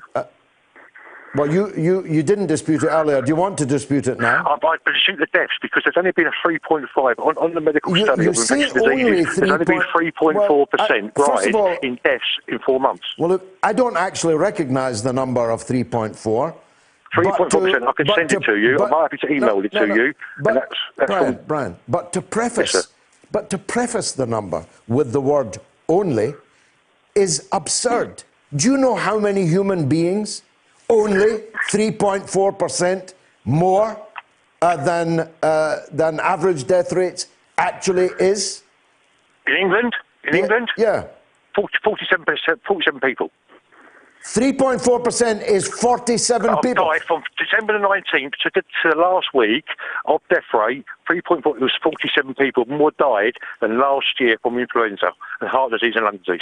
Well, I'm now persuaded that you need to ask your sister to call you an ambulance and head for somewhere that will give you some treatment. If you think only 47 people extra have died in Britain this year, in England, are in need of help, and I'm not the man to help you. Let's go to Simon in London. He works at a hospital. Simon, over to you. Hi, yeah, George.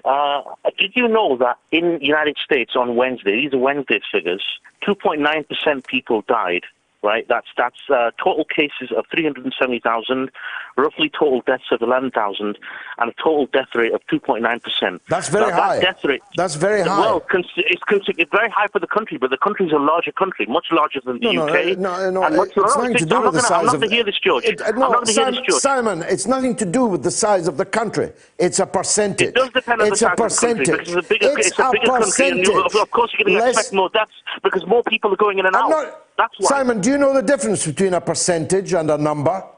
Yeah, well, you clearly don't. As I said, You're clearly the one don't. that introduced... Yes, more people are going to die because it's a bigger country. Simon. More people are going to die because it's a bigger country. However big or small the country is, does not affect the percentage. Well, Don't show yourself the quality of the healthcare that the company is giving. To be... It shows the quality of the healthcare the country Simon, I'm talking about the mathematics. A statistic, a percentage, is unaffected by how big or small the country is. You gave a percentage of those who were dying as opposed to those who were just merely cases. I'm saying to you that as influenza has a fatality rate of well less than 1%, the figure that you gave as a percentage is nearly 3 times higher. That's a big percentage. Right or wrong? it's always going to be a big percentage. But like I said, with this coronavirus, it's spread and it's a larger country, so of course you're going to expect a bigger death rate. But my point is, the United States have a 2.9% death rate. Italy have a 12.7% death rate, and the UK is very close to Italy. The UK, at the moment, in terms of death rate, is the second highest death rate in the world. So I don't know why we're kind of going outside and clapping and showing appreciation for the NHS. I mean, don't get me wrong, I kind of I do see benefits of the NHS. But here's the thing that got to me. I was reading The Guardian a few days ago, right? And it said that the new hospitals, these new temporary hospitals that are being built in Birmingham and London, Excel Centre, I believe there's one in Manchester and Glasgow as well. Well, the NHS refused advice from the military doctors and the emergency workers, who both said that we need to get the most illest of the ill, the most sickest people, the most vulnerable people in these places. And the NHS rejected it because it'd get bad press. Now, what kind of NHS? Who are these? What kind of NHS worker are you, Simon? Or were you lying? Were you lying about that? No, I'm not lying. It was in The Guardian. No, I'm saying you came on here saying you worked in a hospital. What do you do in a hospital? None of your business what I do in a hospital. Why? It is my business if I suspect. No, it's not your business. I'm giving my opinion. It is my business if I suspect you're a liar. Well, look at the facts. Look at the facts. Look at The Guardian. I'm asking, this was written in The Guardian. You tricked your way onto this show claiming that you worked at a hospital. Since when you've been spitting bile at the National Health Service. So I'm asking you, what kind of a National Health Service worker are you? Simon has run away. Stefan, though, is in Coventry, and he's on line 1. Go ahead, Stefan. Oh, good evening, George. Good evening. First-time caller. Welcome, welcome. Yeah, you don't have to have some people on this show. I just want to... I've just come out of the University Hospital, Coventry in Warwickshire. I went in with a gallbladder... I've got a gallbladder operation pending, but I was in agony last Sunday night just after listening to your show. Yeah. I finally called an ambulance, and after 5 hours, it just wouldn't go. But anyway, I was on ward 23 last week for 4 days. They're not empty, George, not at all. It's the most offensive nonsense, Stefan. I know. And it's the world appears to be, if not full, then a quarter full of people with serious mental health problems. Some of them dress them up in libertarian clothes. Some of them in ultra-left or anarchist clothes. Some of them pretend to be hospital workers, but hate the NHS. There's a lot of them around. You can look at my comments after the show I've seen tonight. them, George. I've seen them. It is deeply perturbing, the state of mental health in the country. Stefan, I was about to say to the liar, the trickster, who was just on before you, that people are, it's true, not going into hospital if they could possibly avoid it. And I'd be one of them. My own wife is expecting, and if unless there's a big transformation before July, she'll be having a home birth, because who would want to go into hospital in the state of the things today? Secondly, who would want to add to the burdens on the National Health Service by going in for elective surgery that you can have in 3 months or 6 months from now? Now, you were forced to go in because of the intense pain that you were in. But if you hadn't been in that pain, you would have elected not to go in at this point in time. Of course I wouldn't, George. Absolutely not. I'm asthmatic, George. George, I'm asthmatic. Yeah, the last exactly. thing I want to be doing is God forbid that you catch the virus. Now, I mean, even with my kids, I say to my kids every day, stop horsing around, because if you break anything, if you break your arm or break your leg, God forbid, I can't take you to the hospital, because the hospitals are buckling under the weight of this virus. So I'm glad you came on, Stefan. You've restored my faith in people claiming to be just from one big up to all the hospitals. staff there. Could I just have one big up to all the nurses on ward 23 of Coventry Owen Warwickshire University Hospital? They were fantastic the whole time I was there. And Fantastic. can't say thank you enough for them. Cheers, George. God bless Go them on, and God keep them bless longer. you. Cheers, mate. Stefan, thank Bye-bye. you very much indeed. Let's take a quick break. Radio Sputnik. Tune in every Tuesday to Loud and Clear for a regular segment called False Profits, a weekly look at Wall Street and corporate capitalism, where we talk about the big economic issues of the week from the point of view of working people, the poor, and the U.S. position in the global economy. Join us this Tuesday and every Tuesday with financial policy analyst Daniel Sankey right here on Radio Sputnik. Want to talk?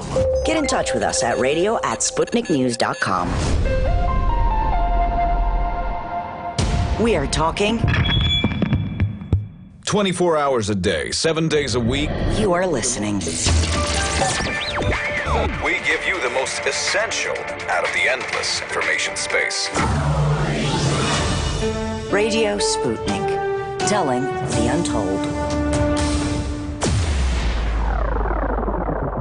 Radio Sputnik, we speak your language. Find us at SputnikNews.com. 24 hours a day, 7 days a week. We give you the most essential information out there. Radio Sputnik, telling the untold. George Galloway and the mother of all talk shows. Join us at the College of Knowledge, where there are no tuition fees.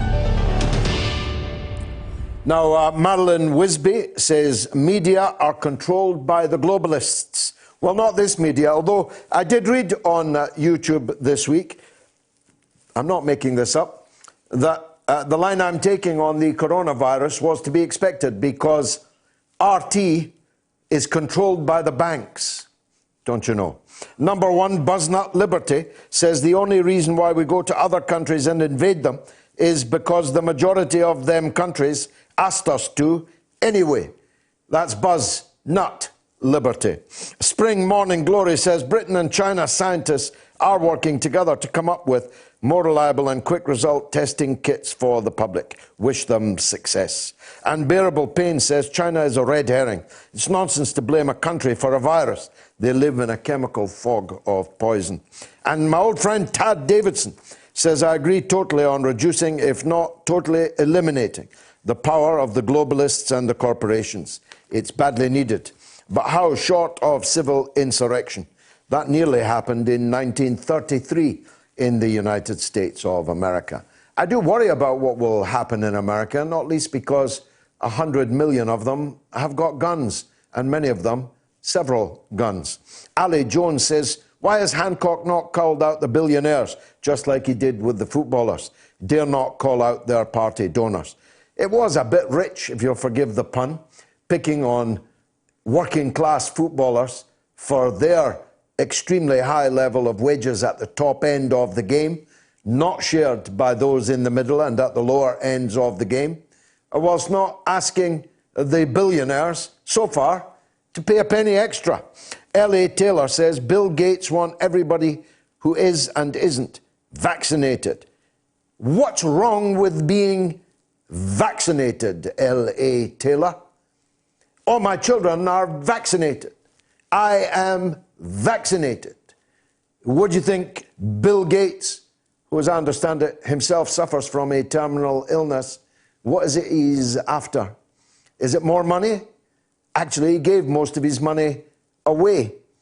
Is it a longer life? How does it give him a longer life if a vaccine against the coronavirus is provided? Basil Faulty says David Icke needs to be arrested. Atul Nayak says BBC is an outdated propaganda machine. Hear, hear to that. Caroline Flanagan says the UK is dysfunctional now. I'm looking for Dr. Gerard Lyons, my next guest, but he is now available. Now, Dr. Gerard Lyons, one of the smartest men I've ever interviewed on my Sputnik show, and also, I think, here on the Moats. He's an economist. He's chief economic strategist at Net Wealth Investments. Economic impact of coronavirus very much uppermost in his mind, as it will be in time in the minds of all of us. Dr. Lyons, thank you very much indeed for joining us. Good evening. Just survey the economic scene for us, will you? What is the principal damage that will be done to the economy by this virus, this pandemic? Well, we have a global recession, and pretty much the same impact is being felt in most economies, namely a slump in income and in spending. That's hit firms as well as individuals and has led to a slump in global trade. Now, China and the rest of East Asia was hit in January and February. China has shown tentative signs of picking up in March, but it's still early to say it's fully past the worst. But what we've seen is that the US, the UK and Western Europe have literally fallen off the edge of a cliff in March. That weakness is likely to continue through the second quarter. There is now a big policy response. So the hope is, and indeed my expectation is, that while Q3 will also be weak, we're likely to see some sort of recovery before the end of this year. So a global recession hitting hard now and likely to remain hard and tough for some months to come yet. Let's start with the United States, please. The 17 million people have applied for welfare benefits in the United States this week. More than 10 million are unemployed. Many projections are that the Great Depression, 25% unemployment, that figure will be surmounted.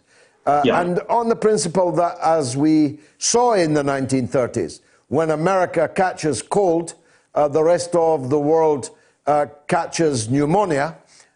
What's the impact of the American economic downturn going to be? Well, I think you're right to say that when the US, the world's biggest economy, is hit so hard, it has a global impact. What's happening at the moment is that even though China is past the worst, it seems, we've pretty much had a synchronized collapse in the advanced economies. Now, the good news, if one can call it that, is that the US, in policy terms, have responded pretty aggressively and very quickly. So even though that will not stop US unemployment rising significantly, and while that will not stop a US recession, at least the good news is that the US policy response has been pretty significant. I would tend to call the US response the three U's rather. Unconventional, it's been unlimited, particularly from the Federal Reserve, the central bank, and it's been pretty urgent. They've responded pretty well. But coming back to your question, George, there's no doubt that the US downturn, while obviously hitting the US hard, will reinforce the global downturn, particularly in the next 3 to 4 months. Now, let's look at their response, please, Gerard, because many people would say helicoptering out $1,200 to every American isn't going to butter that many parsnips, and that the incredible bonanza that has been handed out to the corporations will disappear into the maw. In what way do you think that response will protect the US economy from the collapse in demand? Okay, well, in terms of protect, the word I would use would be that it's trying to mitigate, that is, limit or offset the scale of the impact. The most impressive thing in particular, I think, in the US has been the response of the US Federal Reserve. Now, it has to be said, in the wake of the global financial crisis a decade ago, global central banks, led by the Americans, basically became the shock absorber for the global economy.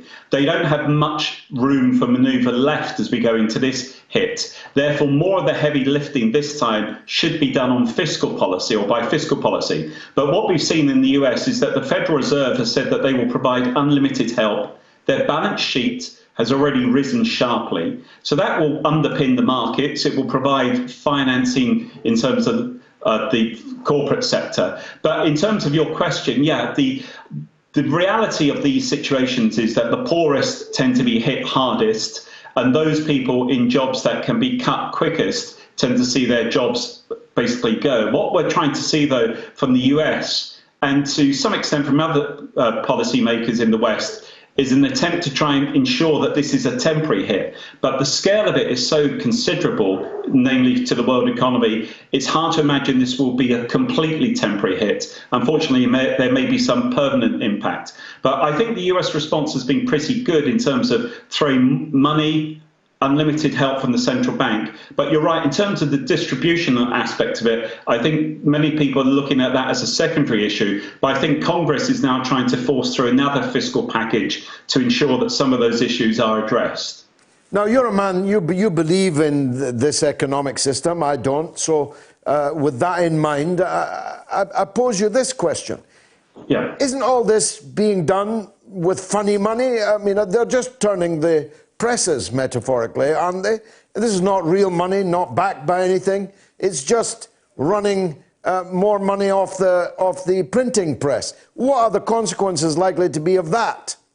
Yeah, well, this is an active debate. It's been an active debate even before this crisis, with MMT, modern monetary theory, being talked about within the US in particular.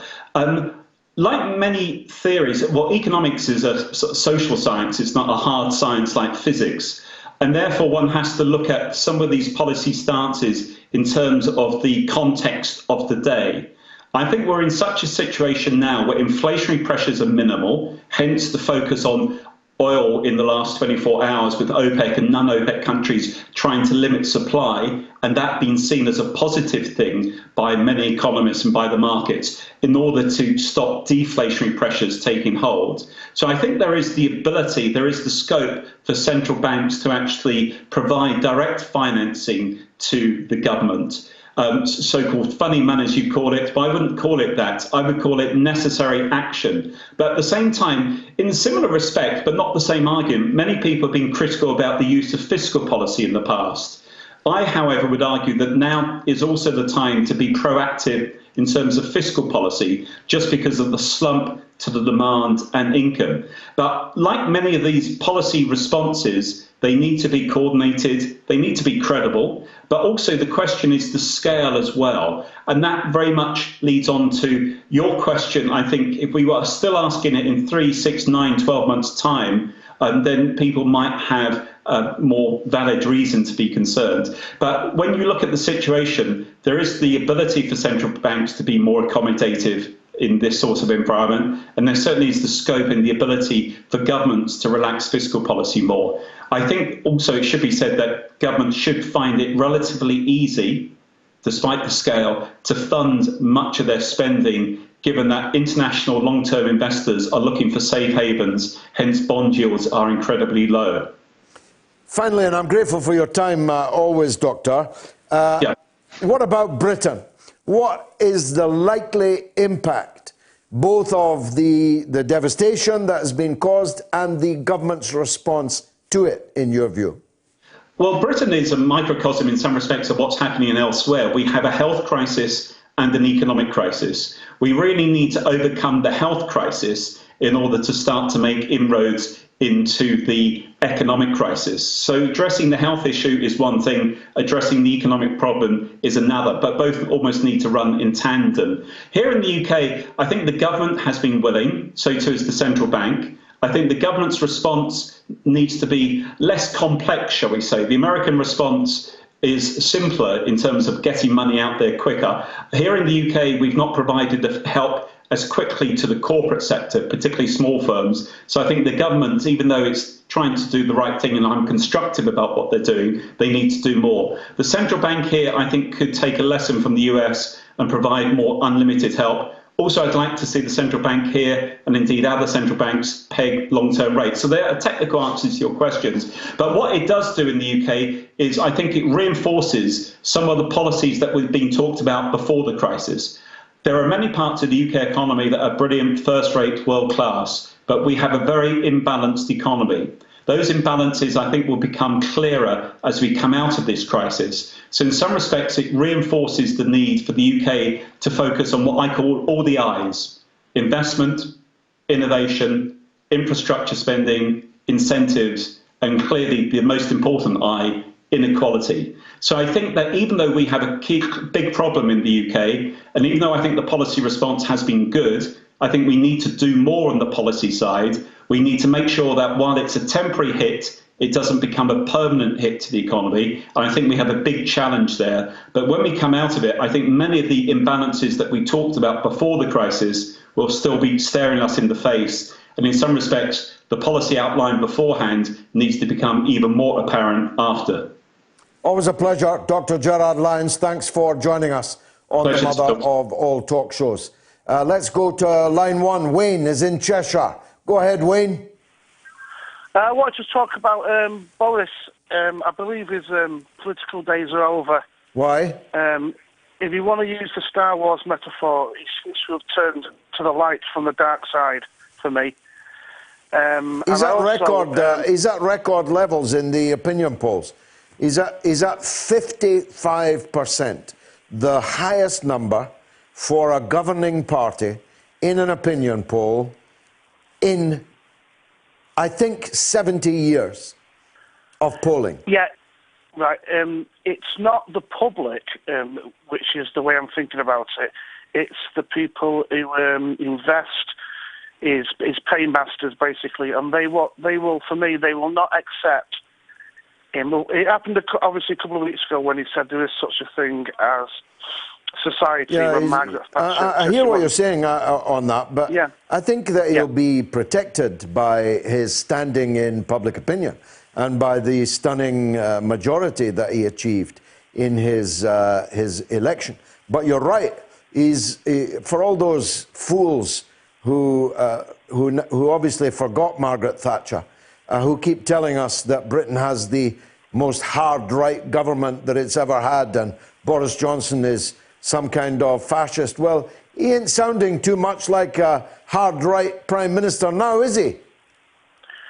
No, well, the thing is, because it sounds crazy, this, but I actually like Boris, even though I'm hardcore left. I just actually like him as a person. He makes me laugh, which is really sad, but it's true. No, that's one of the reasons for his popularity, yeah. That's right. But the thing is Boris himself, because people generally like him, if he's changing the mood of the country, the powers that be, the money people, the hardcore, you could say, anyway, the hardcore Tory people, they just will not have it in changing the public to be a more fairer, a loving country. It's just not acceptable, I believe, for them. And one way or another, either he'll have to change back to the way he was, or he'll be pushed out, for me. Well, that's very interesting. It's, of course, possible. It's not what I myself expect to happen, but thanks for the hypothesis. Malcolm is in Glasgow. Thinks I've got my numbers wrong. Let's hear why. Go ahead, Malcolm. Hi, George. How are you doing? I normally agree with you, George, but on this one, I think that you're off on a tangent. And normally, when you shoot down your colours in flames, you generally base it on fact and rather than fiction. But you seem to be quite sensitive about this one, George, and I'd like to touch on that. I listened to your conversation with Dr. John Campbell, which I thought was excellent. I've been following him for over a month now. Yeah. And he actually came up with a study he highlighted in a recent video whereby they took a village in Germany where they tested the whole village, and they found out that something like 14% had corona. And if you take that statistic across the mortality rate, it goes down to 0.38. Mm-hmm. So not Italy where it's 10% because that's all the people are dying in hospitals. You're not disagreeing with me. I've been saying this throughout the crisis. If you don't test people, you don't know how many have got it, and therefore you don't know what the percentage mortality rate is. I agree with that, but you seem to be defensive about people. Okay, you know, I'm a bit sensitive about a lot of people dying, Malcolm, aren't you? Well, okay, let's go to a lot of people dying. Let's look at what's happening in Sweden. Let's see what's happening in Norway. Now, these people are the problem I've got with that. Everyone's got a problem with people dying, George. But what I've got a problem with is a draconian measures where you're under house arrest and we're blowing it up. And one of the reasons we've got this problem is because the NHS has been underfunded for so long, and we can't cope in a normal winter, let alone with a pandemic. So let's look at the facts of the situation. In 2018, in Sweden and in Norway, influenza killed 30% more than now. And when you look at the statistics... You do know that influenza is still killing people now, yeah? I mean, influenza hasn't disappeared because there's a lot of new coronavirus deaths. You do know that people are still dying with other things. Well, are they? Welcome. What's wrong with you, man? You think people are not having heart attacks? You think people are not dying of cancer? Yeah, of course they are. But if they're dying of cancer and they've got COVID, they die of COVID at the moment. That's what the statistics have been skewed. Well, you heard my point earlier about a man with cancer walking out in front of a train. Do you disagree with that? I missed that point, actually, George. Okay, if a man suffering from cancer walks in front of a train, what killed him? The cancer or the train? The train, okay. Clear. That's the point. The COVID killed someone who had an underlying problem with which they were living and might have gone on living. Some people live, as Dr. Campbell, that we both admire, said, some people live with prostate cancer for 20 years. But if they get coronavirus, they're going to die. And they died, therefore, of the coronavirus, not the prostate. I agree with you, George. The reason why is I normally see you as level-headed and actually quite analytical on things. And I think, one of the voices I'm listening to at the moment is Peter Hitchens, who's been absolutely silenced. All he is a different opinion, okay? What do you mean he's been absolutely silenced? He's got a column in the biggest-selling newspaper in the country. He's on Twitter all day.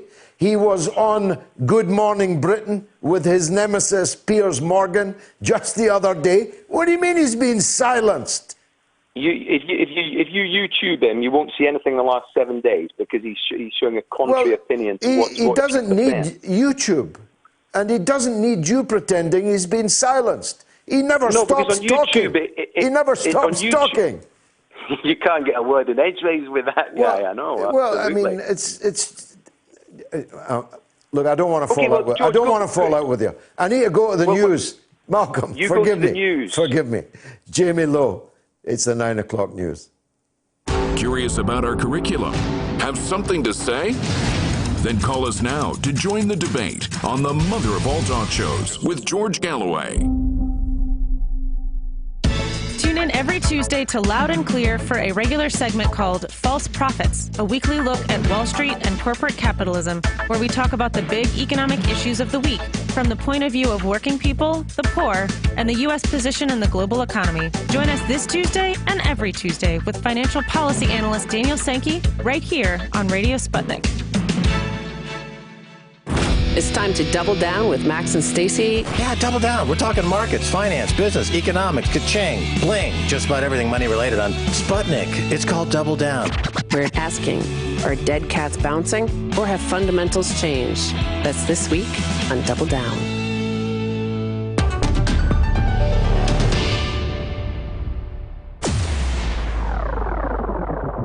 Radio Sputnik. We speak your language.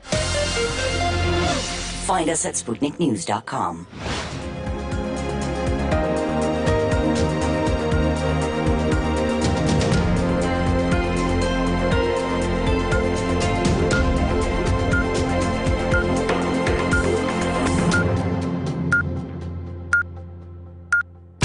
Radio Sputnik News.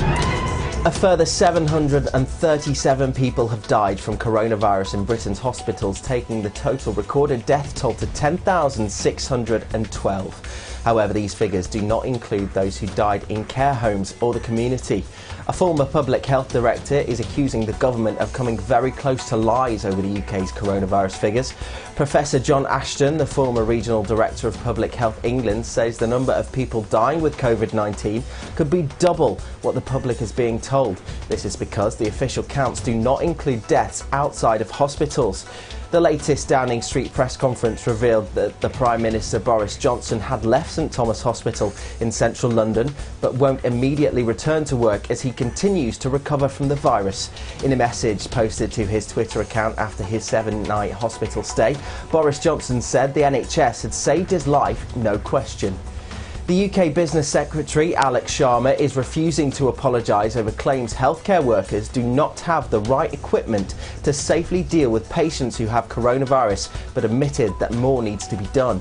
But when asked if he wanted to apologise directly to medical teams caring for patients, he said millions of pieces of PPE kit are going out to the front line, but conceded there needs to be even more.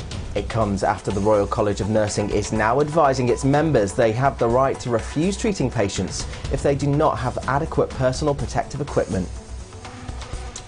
The United States now has more deaths in the coronavirus pandemic than any other country, with numbers exceeding more than 20,000. Over the last 4 days, more than 2,000 have died each day.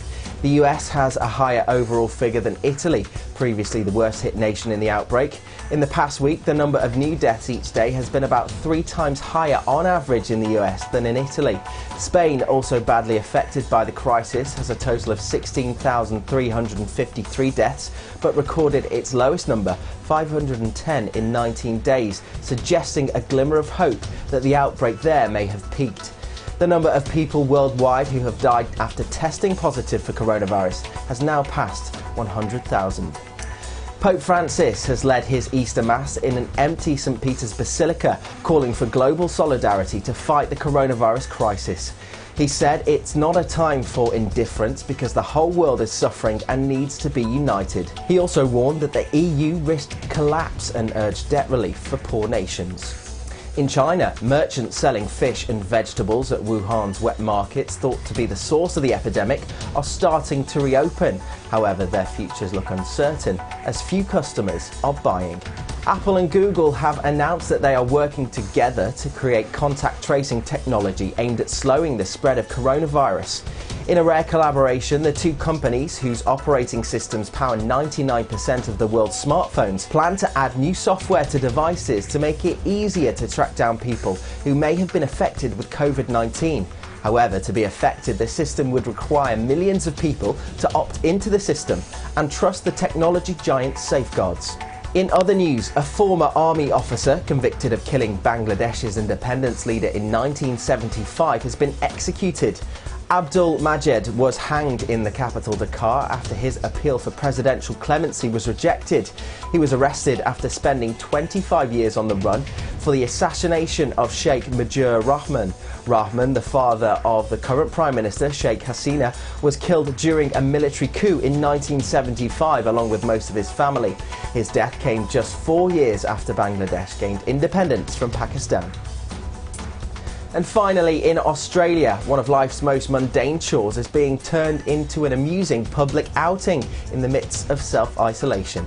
It originally began as a joke between friends. The Bin Isolation Outing Facebook page now has 500,000 members and counting. It's filled with photos and videos of people in Australia and increasingly in other parts of the world taking their bins to the curb in bizarre costumes. People have now joined in from across the globe, posting pictures of themselves in everything from ball gowns to bikinis, pulling the bins. And that's the latest on Sputnik News. I'm Jamie Lowe.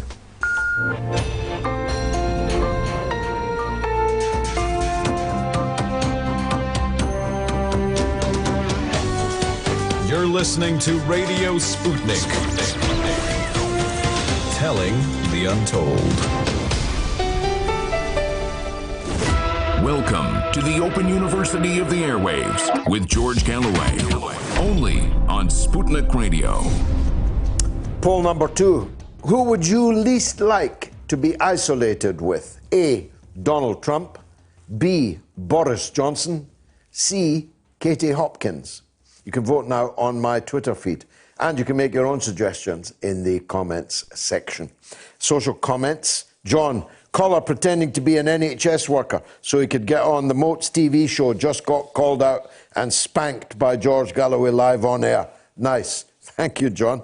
Who goes on, I like your idea that nurses should have their student debt cancelled.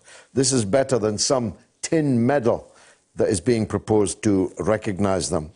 And David says, would you rather they spent time and resources examining the dead or saving the living? And Jim says, I have to agree with you, George. There are too many managers in the NHS and not enough doctors and nurses. Carl says, since my comment on you using your middle finger to push your spectacles up your nose, you have been since then using your index finger. P.S. While writing this, you have given me the middle finger as well. P.P.S. I love the show. Sorry, Carl. It's unconscious. Now, our own Moats medic, one of the NHS's heroes, is Dr. Ranjeet Brar. He's an NHS consultant, physician, and surgeon. He is a vascular surgeon in the north of England.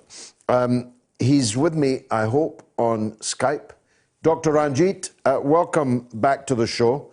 Let me just put to you what not a few of our listeners, viewers, have said, that actually this is all really a bit of a hoax and that the hospitals are half empty. Your comments, please. Surprised, George, that we're, first of all, nice to be with you. Thanks for having me back again. I'm surprised that we're back on that subject, George. The evidence keeps on mounting from every quarter. It seems very hard to justify the concept that this is not a very real phenomenon. Hospitals have cut down their elective and normal workload. There will undoubtedly be a knock-on effect from that. That will affect the real health and outcome of a large number of patients. But we know there are studies that have come out from China and elsewhere that shows that actually patients who come to hospital at this time are very likely to be infected with coronavirus, that patients who undergo surgery and then subsequently showed to have been infected with coronavirus have a much higher, perhaps as much as 20% mortality rate. So this is not a time for undergoing unnecessary procedures. What it does show is that it shows up things about our society that we had been noticing, but in a very acute form. And one of them is just the undercapacity within the NHS. China, whilst dealing with this, didn't have to forego the care of other patients. And it's, again, a great shame, a crying shame, really, that we're unable to cope with both this, yes, high and unusual demand, but unable to cope with so many other health needs simultaneously. And I think this is something that we are going to have to return to and reassess in the way we fund and manage our National Health Service. Well, if you heard the Prime Minister's broadcast earlier today, you'll know that you've got probably your biggest fan in the leader of the Conservative Party. Now, you and I both know that the Conservatives had to be dragged screaming and kicking into accepting the existence of a National Health Service. We both know that it cuts against their general socio-economic approach to things. They generally believe private is better than public.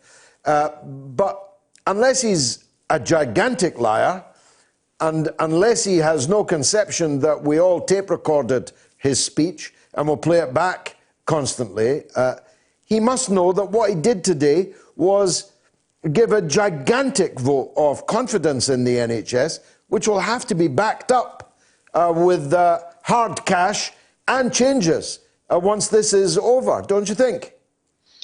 I would welcome that if that did come about.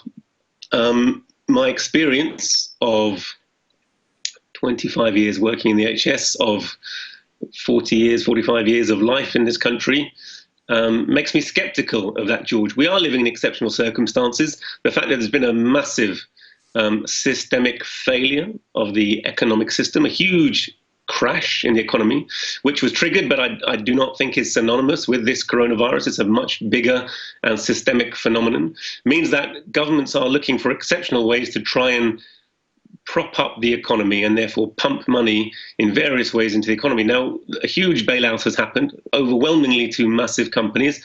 I don't know how much. Richard Branson asked for $7 billion. I very much hope he doesn't get it. The news of whether he's got it or not hasn't come to my knowledge. I know that he's applied for it. He's already the largest GP in the country. He's the manager of GP services for 3 to 4 million people in the southeast of England. He's the largest private hospital owner, managing East Kent hospitals and putting in bids for other services and suing the NHS when he doesn't get them. So this process of privatisation is not something which is just conceptual. It's something that's very far advanced. And to reverse that would be a very major undertaking, akin to really the initial founding of the NHS. Now, I very much hope it will happen. It would involve either writing off and saying to the PFI companies, you've made far too much money out of these totally uncompetitive contracts already, and simply wiping off the debt. That's not in the nature of our government to do. They very much value free market, free enterprise, and despite the evidence of systematic failures in the economy, they will do everything they can to prop up that system. So in other words, what they might do is transfer that debt away from the NHS and take it on centrally, which would really amount to us still paying for those contracts.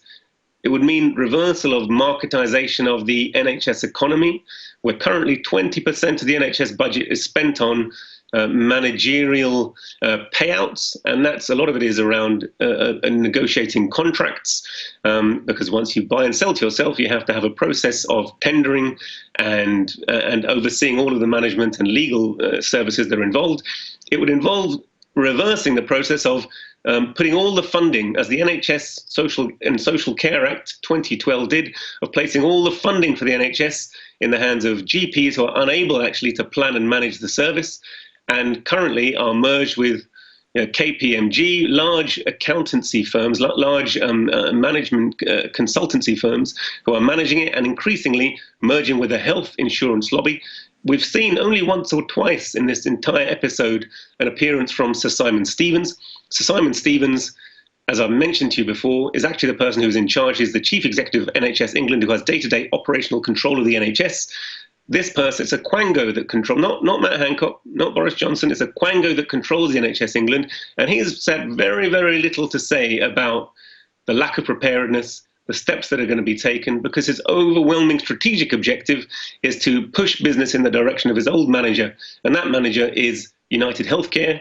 It's one of the biggest, in fact, the biggest health insurance company in the United States. And so all of these opaque details, which are not widely known, despite the fact that this has been going on in a very systematic way for at least 40 years under Labour, Tory, and the condemned government, they're not widely known. And to reverse that, so I'm absolutely sure, as we all feel when we've been treated by the NHS, we feel overcome with emotion and joy. We feel the joy to be alive. We feel the joy that our new babies have been brought into the world, that our cuts have been mended, that our bones have been set, that our operations have been performed. Overwhelmingly successful treatment, and despite how run down it is, the NHS still provides a fantastic service, which is precisely why it's valued by all who use it. But is that enough to contradict the entire ethos of the Conservative outlook, where it's totally not unusual for backbench MPs to denounce the NHS as a Stalinist model of care which needs to be done away with, to denounce all its inefficiencies which are induced by the way it's managed as being due to the fact there's not enough market transparency and market efficiency? Will it undo that entire ethos and push Johnson into being a born-again socialist, at least in the sphere of healthcare? We'll see. I hope so, but I'm deeply skeptical. If I were you, I would cut out and keep every word that he spoke today. And if I were the health service trade unions, we haven't heard very much from trade unions in this crisis, but I'd be cutting out and keeping every word. If I was in the opposition in Parliament, I'd be cutting out every one of those words, and I'd be holding Boris Johnson to them. Do you think there's any chance of any of those things happening? Very few people seem to be, you pointed out yourself in a video I saw during the week, George, very few people are holding the government to account on their promises. We have so far been promised huge increases in ventilators that haven't been delivered, huge increases in PPE, which are gradually filtering through. We've been promised all the facilities necessary to deal with the pandemic. And whilst drastic measures have been taken, are being taken, the fact that there was a lack of preparedness, if I look back and was writing an article about this very subject today, George, and really we had the full picture and information emerging in February from China. We've had a good 2 months to prepare. All of that time was frittered away. Principally, it was business as usual. And again, if you look at the United States response, where they've got a quarter of cases now, it's business as usual, pursuing the same geopolitical agenda of strategic competitive advantage against their perceived competitors, of pursuing sanctions against Cuba whilst Cuba gives aid to the world, sanctions against China whilst China gives aid to the world, sanctions against Iran while Iran struggles to cope with this problem. So can the leopard change its spots? You know, I have to deeply believe that human beings are capable of change, but I think for us, if we change our government, I do not believe that our current representatives will be the people that we choose to manage those profound changes that are needed in our society. Lastly, and I'm grateful for your time always, I spoke to a doctor, not you, you're usually the doctor I speak to, but I spoke to a different doctor on Saturday, and she told me that the anger in the profession is palpable, is raging at the very foolish allegation that Hancock made that somehow you've been wasting PPE, that if there is a shortage, it's because you've been wasting it, misusing it. Are you aware of that feeling of anger?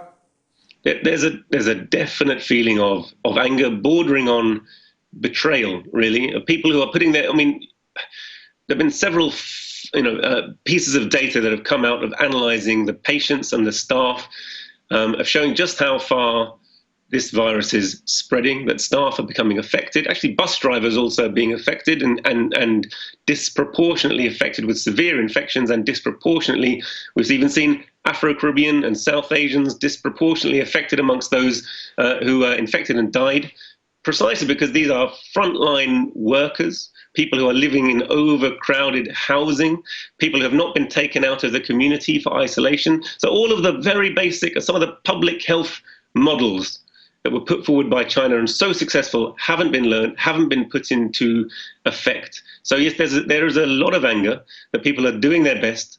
They're really risking their own health in order to provide the best possible treatment for their fellow countrymen, for our fellow workers.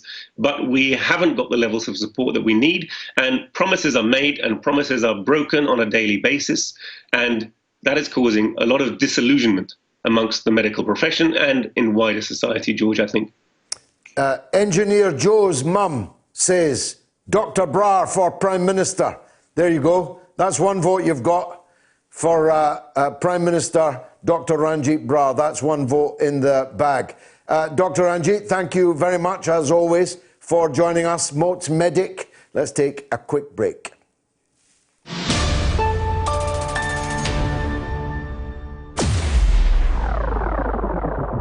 Radio Sputnik. We speak your language. Find us at SputnikNews.com. Tune in every Thursday to Loud and Clear with Brian Becker for the regular segment called Veterans for Peace, where we focus on the contemporary issues of war and peace that affect veterans, their families, the country, and the world as a whole. Veterans for Peace President Jerry Condon joins the show every Thursday. Hear about this and more every Thursday right here on Radio Sputnik. We are above all the latest developments, and we don't take any sides. Radio Sputnik, telling the untold.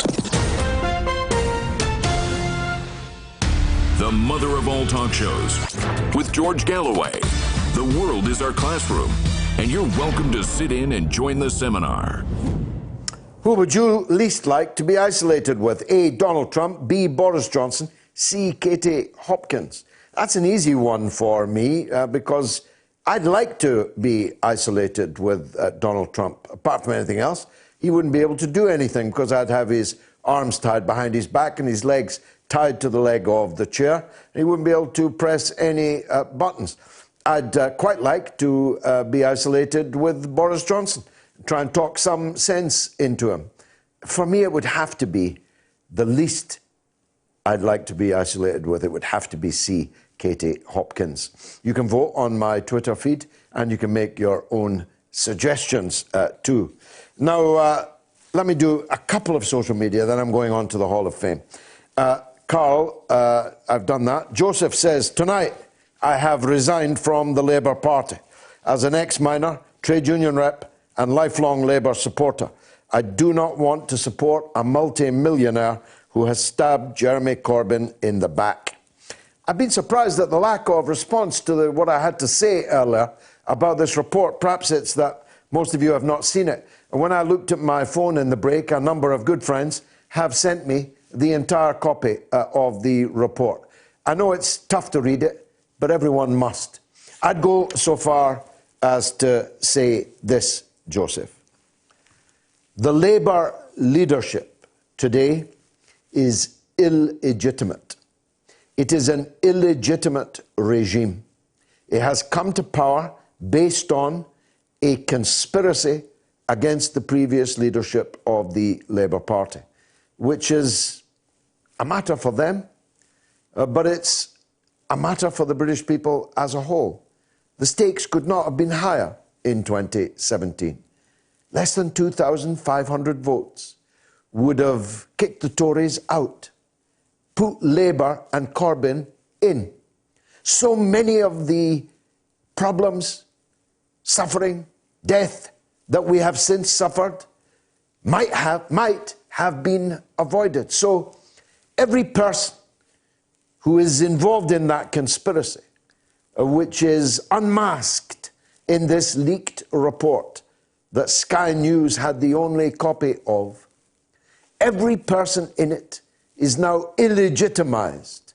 In my eyes, and I think in the eyes, I hope in the eyes of Labour Party members and Labour Party supporters and believers in democracy everywhere. So I'd go so far as to say that the Labour leader and all those involved in that coup against Corbyn in 2016 and in undermining Corbyn all the way up to the 2017 election are illegitimized. And I, for one, will never forgive them. Mark Burns says, George, what's your take on 5G and its effects on the immune system? Well, I'm not an expert, Mark, but I think it's bollocks. I think the 5G scare runs out of the chemtrails trap. It runs out of all these weird and wonderful conspiracy theories that are multiplying. The radiation from 5G is minimal. People claimed the same about 4G. They claimed it about 3G. They said we shouldn't be forced to wear seatbelts. They said that motorcyclists shouldn't be forced to wear crash helmets. It runs out of that kind of political, philosophical stable, and I consider it to be bollocks. Joshua is in London. Let's hear from him. Joshua, go ahead. Oh, hi, George. Hi. Yeah, I was just wondering about on the issue of Russia, about how it has. I mean, its infection rate is comparatively lower than ours. Yeah, although it is picking up. It is picking up in Moscow. Still, I know, but still very, very low compared to ours. Yeah. But I was going to say about the death rate. I mean, do they really have a better healthcare system than us? Because their life expectancy is a bit lower. Not that I'm trying to admonish them, because I have an admiration for them. But why is their death rate so much lower? That's what I was going to focus. That was what I was going to sort of. I don't know. Is the honest answer? As I said, the number of cases is increasing. I spoke to my editor, RT.com, yesterday online, talking about my latest piece, and she said that things were getting a bit more tense in Moscow because most of the cases in Russia, which is, as you know, a gigantic country with 7 time zones, but most of the cases were in Moscow.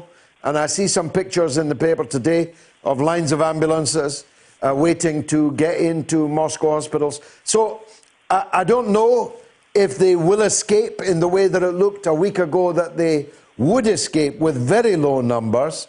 And I don't know if they've got a better health system than us. I think a lot of countries have now got a better health system than us. But whether Russia is one of them, I don't know. The truth is that the life expectancy in Russia is partly to do with the extremely rugged living conditions in many, many parts of the vast country. Until recently, high level of smoking, and until recently, very high levels of drinking alcohol. I would guess that they are 3 reasons why Russia has a lower life expectancy than us. But although I'm a Russian asset, I'm not actually a Russian expert. Over to you, Joshua. One last point. Well, I would say it's partly a result of lower population density, but I think also because, and this is when I'm going to praise Putin for his, assertive measures. I do honestly think that his rules, as authoritarian as they may be, are actually having an effect. I mean, they must be. And I do not buy it that in a country of nearly 150 million people, considering that your TV show is, aligned with RT, as we can see on the screen. I do not believe it that the Russian media, for all their efforts, could cover up a mass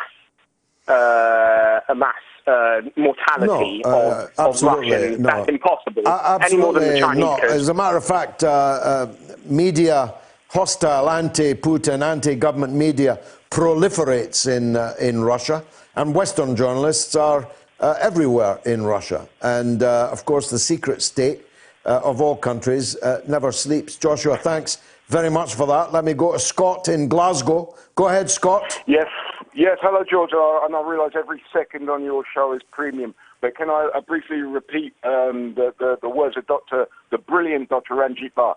The reversing of the NHS privatisation will be akin to the foundation of the NHS. Those words are chilling. And that guy is absolutely brilliant. He is. But I'll briefly go... Wouldn't it be wonderful if he was the Minister of Health? Oh, God. I mean, we haven't got a Minister of Health. We've got a Minister of Privatisation. It would be amazing if we had actually had a Minister of Health. If it was Dr. Ranjeet Brar, my God. Anyway, the point, as I say, every second is a premium on your show, and I very much appreciate it being on. So, I mean, George, Boris Johnson repeatedly asserted the NHS is not up for sale or privatisation, while all the time selling and privatising the NHS. My point is that it's a crime that's been committed here. It's not that he didn't make a mistake or any of the other stuff I see online. It was no mistake there. He has facilitated the movement from the bottom to the top of money. That's his job, and that's what he's done. Well, let's be fair, Scott, he's only been the Prime Minister for a few months. Yes, but he has not been... This started with Margaret Thatcher, was continued by Major, and by Blair, and by Brown, and by Cameron, and by May. Indeed. Obviously, we knew Thatcher. She started the privatisation with the cleaning services. It went on from there, and the rest. And the dinners, yeah. Yes, but my point being, George, that if Tony Blair suddenly had a epiphany moment and said, "I'm sorry about the deaths in Iraq, and I'm sorry about all that happened there. Can we start again?" What would you say? I'd say, what are you going to do? And that's the same thing I'm saying to Boris Johnson. Indeed, I said so in my monologue. If you're going to now pay the NHS workers fairly, fund their service adequately, bring them wholly back into the public sector, cancel their student debts, if you're going to do all these things, I'll believe your words. If you don't do them, then I'll regard them only as words. Okay, George. All right. Come back to you there. Many thanks, Scott. A very succinct and good call. Now, there really isn't enough hanging space in the wall, in the Hall of Fame this week for all the people we want to honour, because there's more than 1.5 million of them across the UK. 1.5 million people who care for us, who put their lives on the line for us every day, especially now. Some of them, at least, some of them least financially rewarded, and in the midst of this pandemic are now the most appreciated, and rightly so. The vast majority of us always knew our National Health Service was the best thing in our lives. Those of us lucky enough to live in Britain, and even those who wanted to privatise it, suck its lifeblood, who wanted insurance companies to take it over, who've already let in people like Richard Branson to feed on it, have now been forced to praise it. through clenched teeth and perhaps a face mask or a respirator. People like Boris Johnson, who, with all but one of his parliamentary Tory colleagues, voted down a pay rise for nurses in 2017 after 7 years of real cuts to their wages. Boris Johnson, who campaigned to leave the European Union from a bus which splashed along its sides, promised a further £350 million a week for the NHS. And when this is all over, Boris, we're going to hold you to that. Boris Johnson, whose life last week was saved, as he himself has now said, by the NHS. Health Secretary Matt Hancock, I thought it was Tony, who also caught the coronavirus. He tried to blame frontline staff for the shortage of life-saving personal protective equipment by accusing them of overusing it, changing it too much, as if this was some hospital dressing-up game. It was the same Hancock who, when asked during the week how many NHS staff had died protecting us from the virus, immediately shuffled the question to the chief nursing officer, who refused to give a figure, citing confidentiality. 2 days later, Hancock was forced to give the figure. He said it was 19 dead, although 2 mortalities have been added to it since then, and actually the figure, according to some, is 32. And more, of course, will follow through the ineptitude of the handling of this pandemic to date. The NHS began, of course, after the Second World War, with the election of a Labour government led by Clement Attlee. The minister in charge of it was one of the great Labour figures, Aneurin Bevan. At its launch by Bevan in 1948, he said it had at heart 3 core principles: that it meets the needs of everyone, that it be free at the point of delivery, and that it be based on clinical need, not ability to pay. And so it remains largely until now. But if we don't go on to the offensive now and demand that all the ways in which the NHS has been cheapened, has been privatized, has been under-resourced, has been distorted from its original principles, then we will have missed an enormous opportunity. It's one of the reasons why I hate these flat earth deniers so much. Instead of rising to this set of circumstances which now face us, in which we can make demands which would have seemed utopian and hopeless even a few months ago, we are now in a position to say to the Conservative Prime Minister of Britain, we're going to hold you to every single word you just said about the NHS. And I've given earlier the ways in which I think Boris Johnson can put into deeds the noble and beautiful words that he used in his broadcast earlier. Who would you least like to be isolated with? Donald Trump, 28%.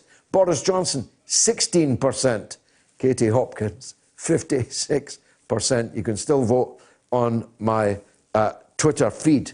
Now, let's leave the rest of the time to calls while I'm waiting for the next one to come up. George, my wife Julie had cancer 3 times over 9 years. I lost her almost 5 years ago. At a number of times in her treatment, particularly during chemotherapy, we were aware that any infection could be lethal.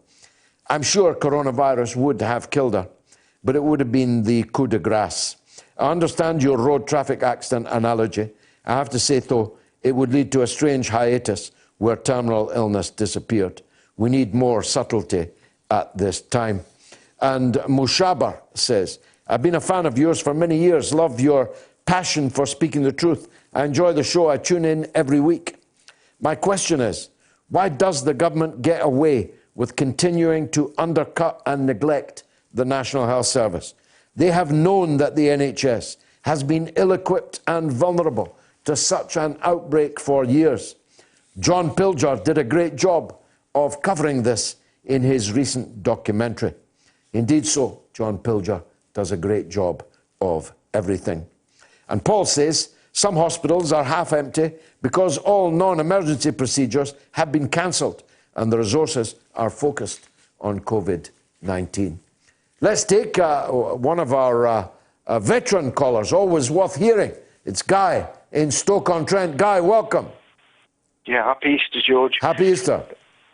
Yeah, George, about my local hospital here, it's just up the road, a couple of miles away.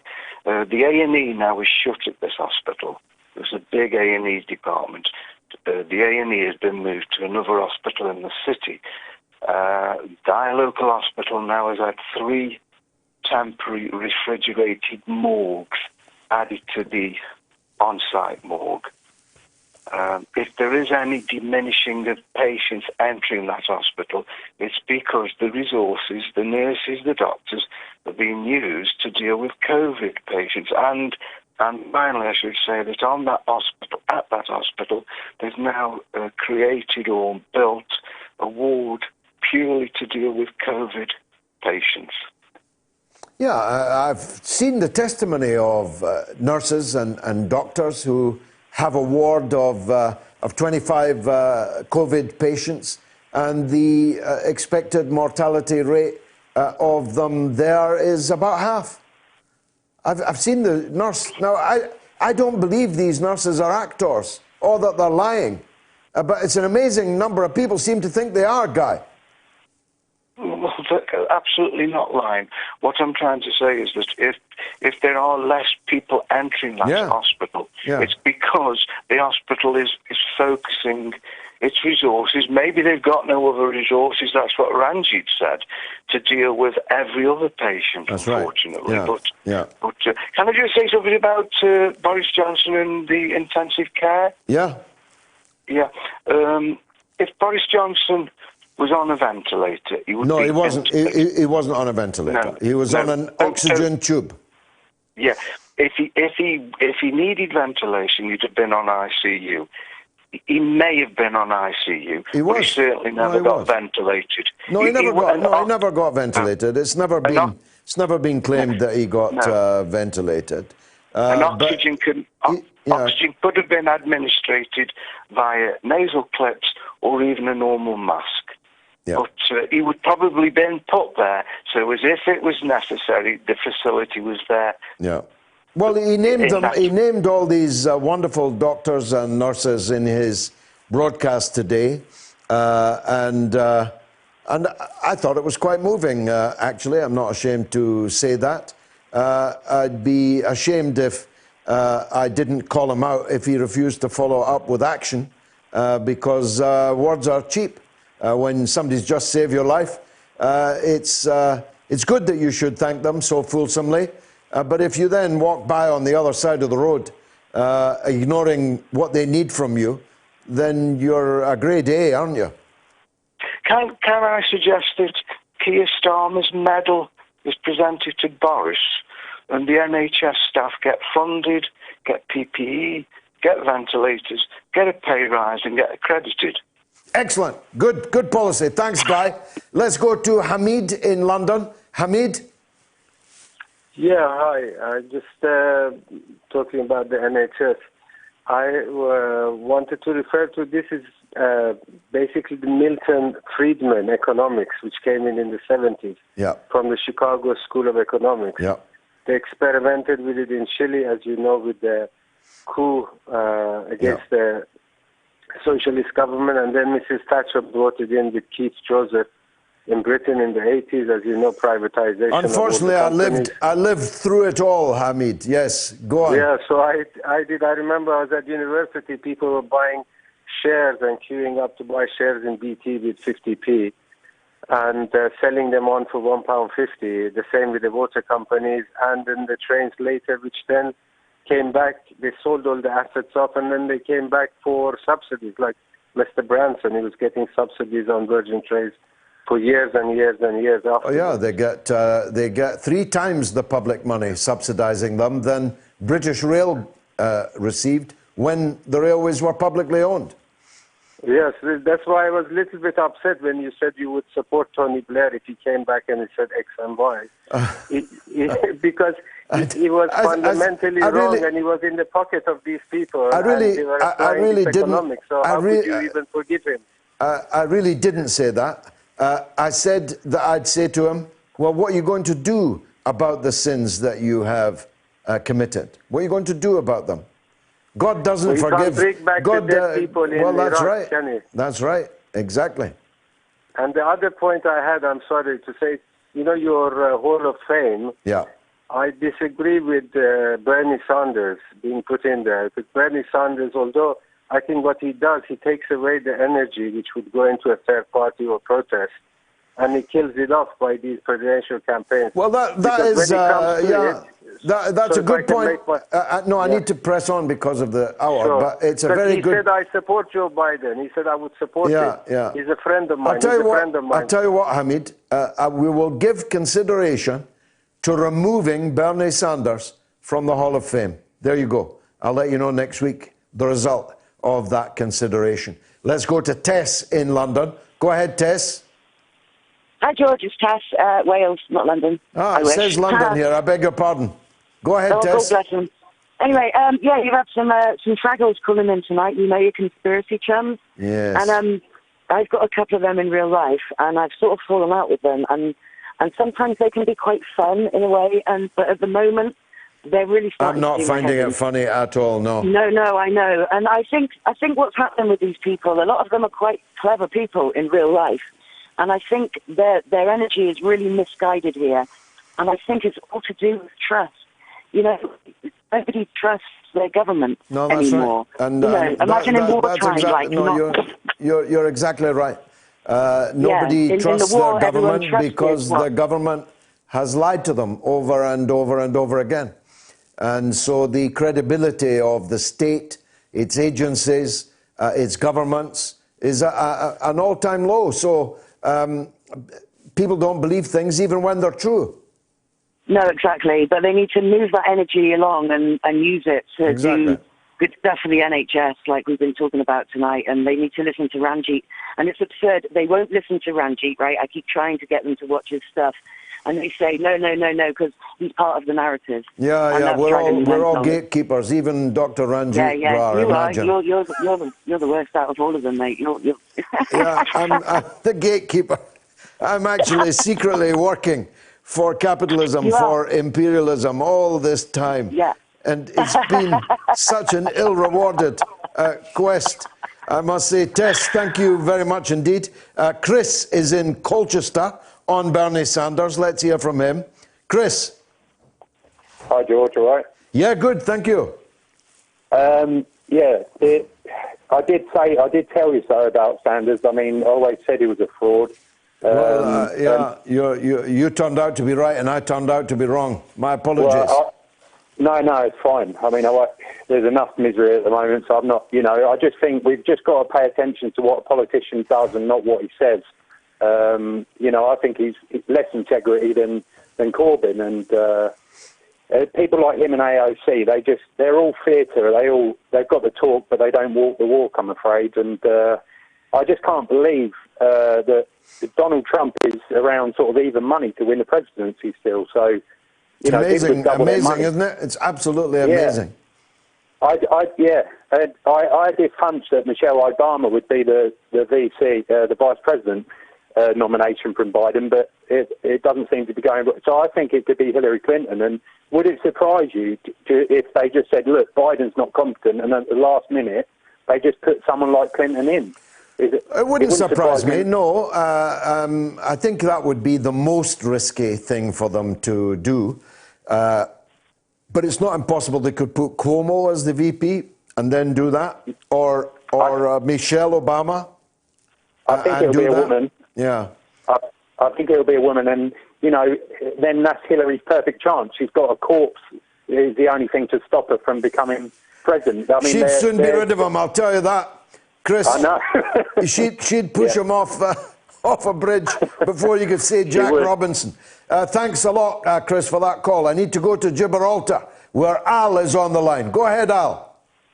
Yes, I'm very good, George. Yes, are you okay yourself? Yes, I'm great. Good to hear from you. Go ahead.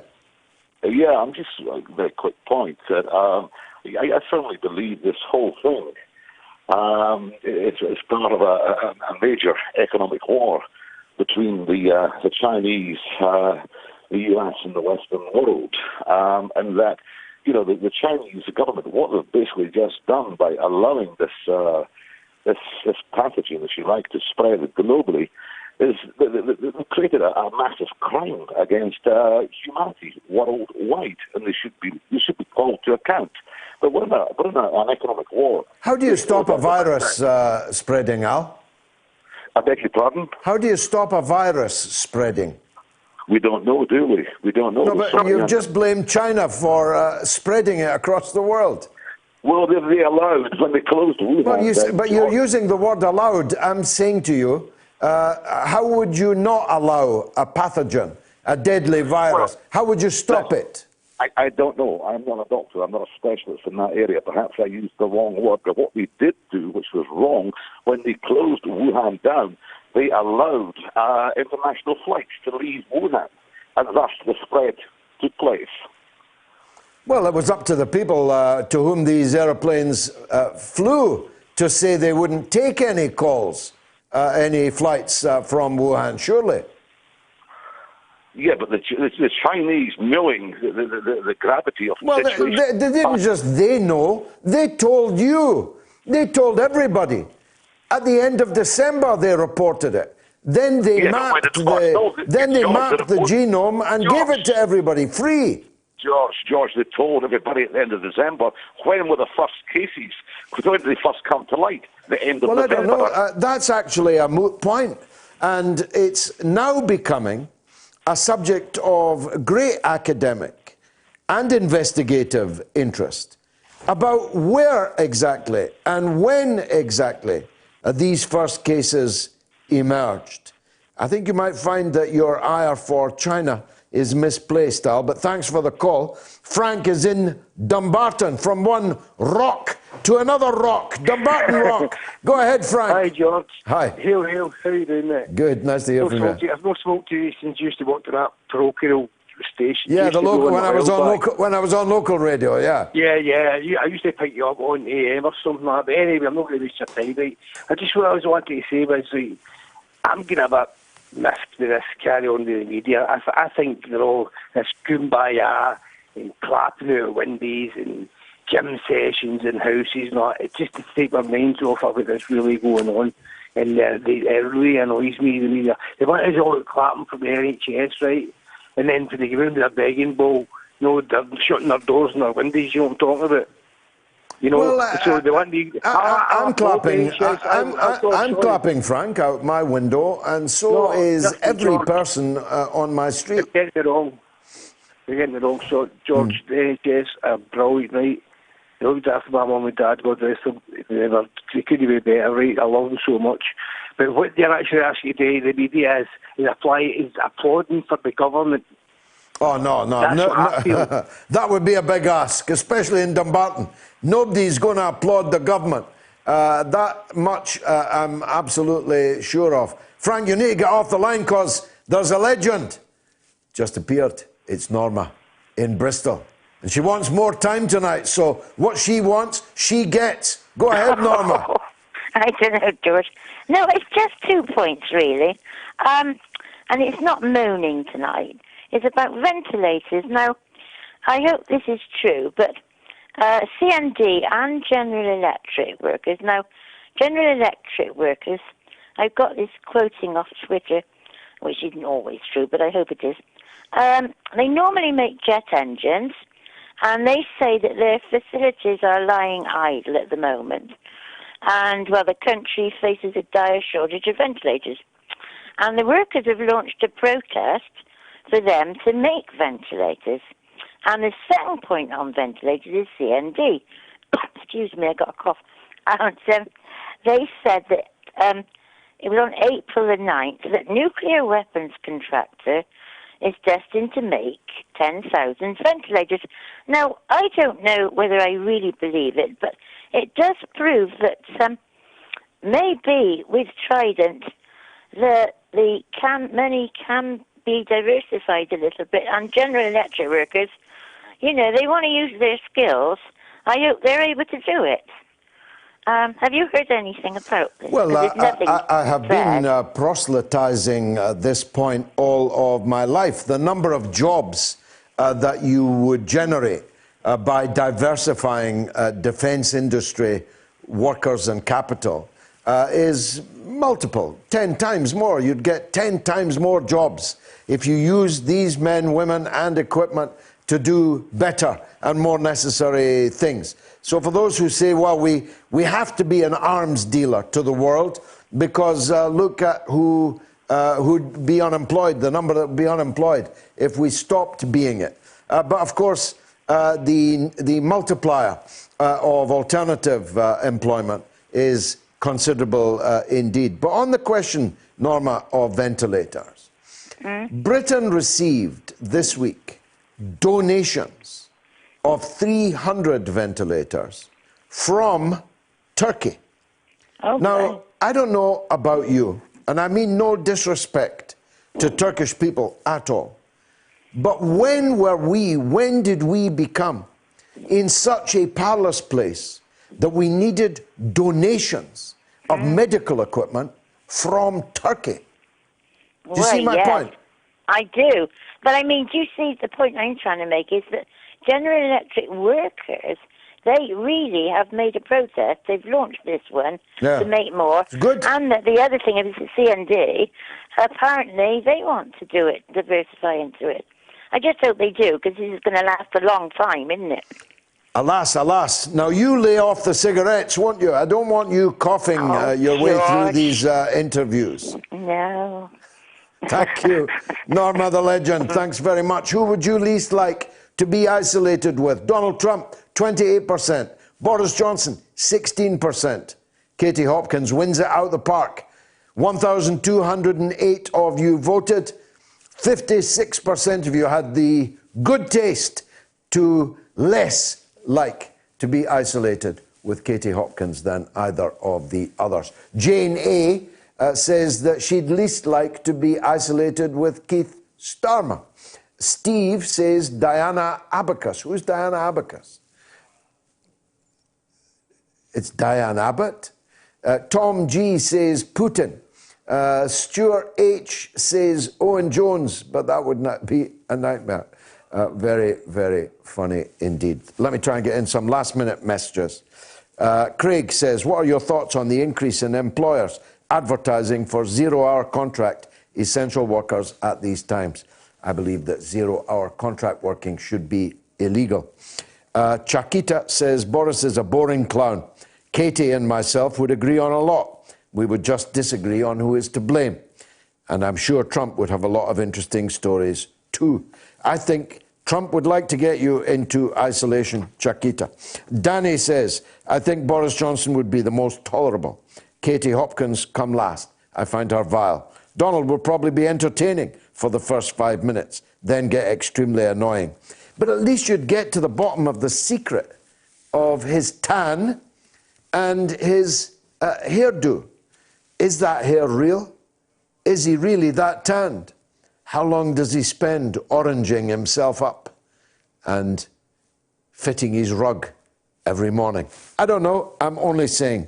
Paul says, the poll is unfair. Can we have an all three option? And Jim says, surely if this virus has done one thing, it has established that the NHS is irreplaceable. Boris Johnson himself has endorsed the brilliance and excellence of our healthcare system. The private sector does not belong anywhere near our jewel in the crown. I tend to agree with you on that, Jim.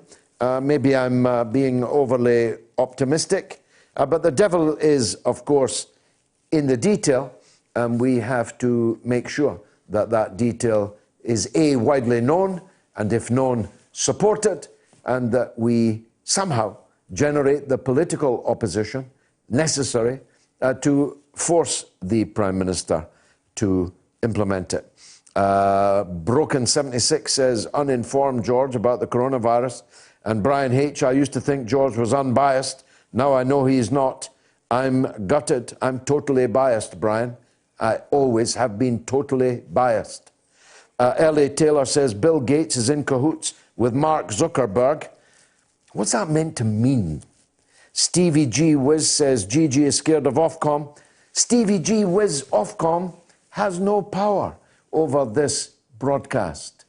You see, when you're into the world, the tangled world of conspiracy theories, you're left thinking, why is George Galloway disagreeing with me? It cannot be because he disagrees with me. It must be because he's afraid of Ofcom. Except Ofcom don't regulate internet broadcasting. Stevie, gee whiz. It's been marvellous for me. Hope it was for you, and if it was, come back next week at the same time, same place. Good night.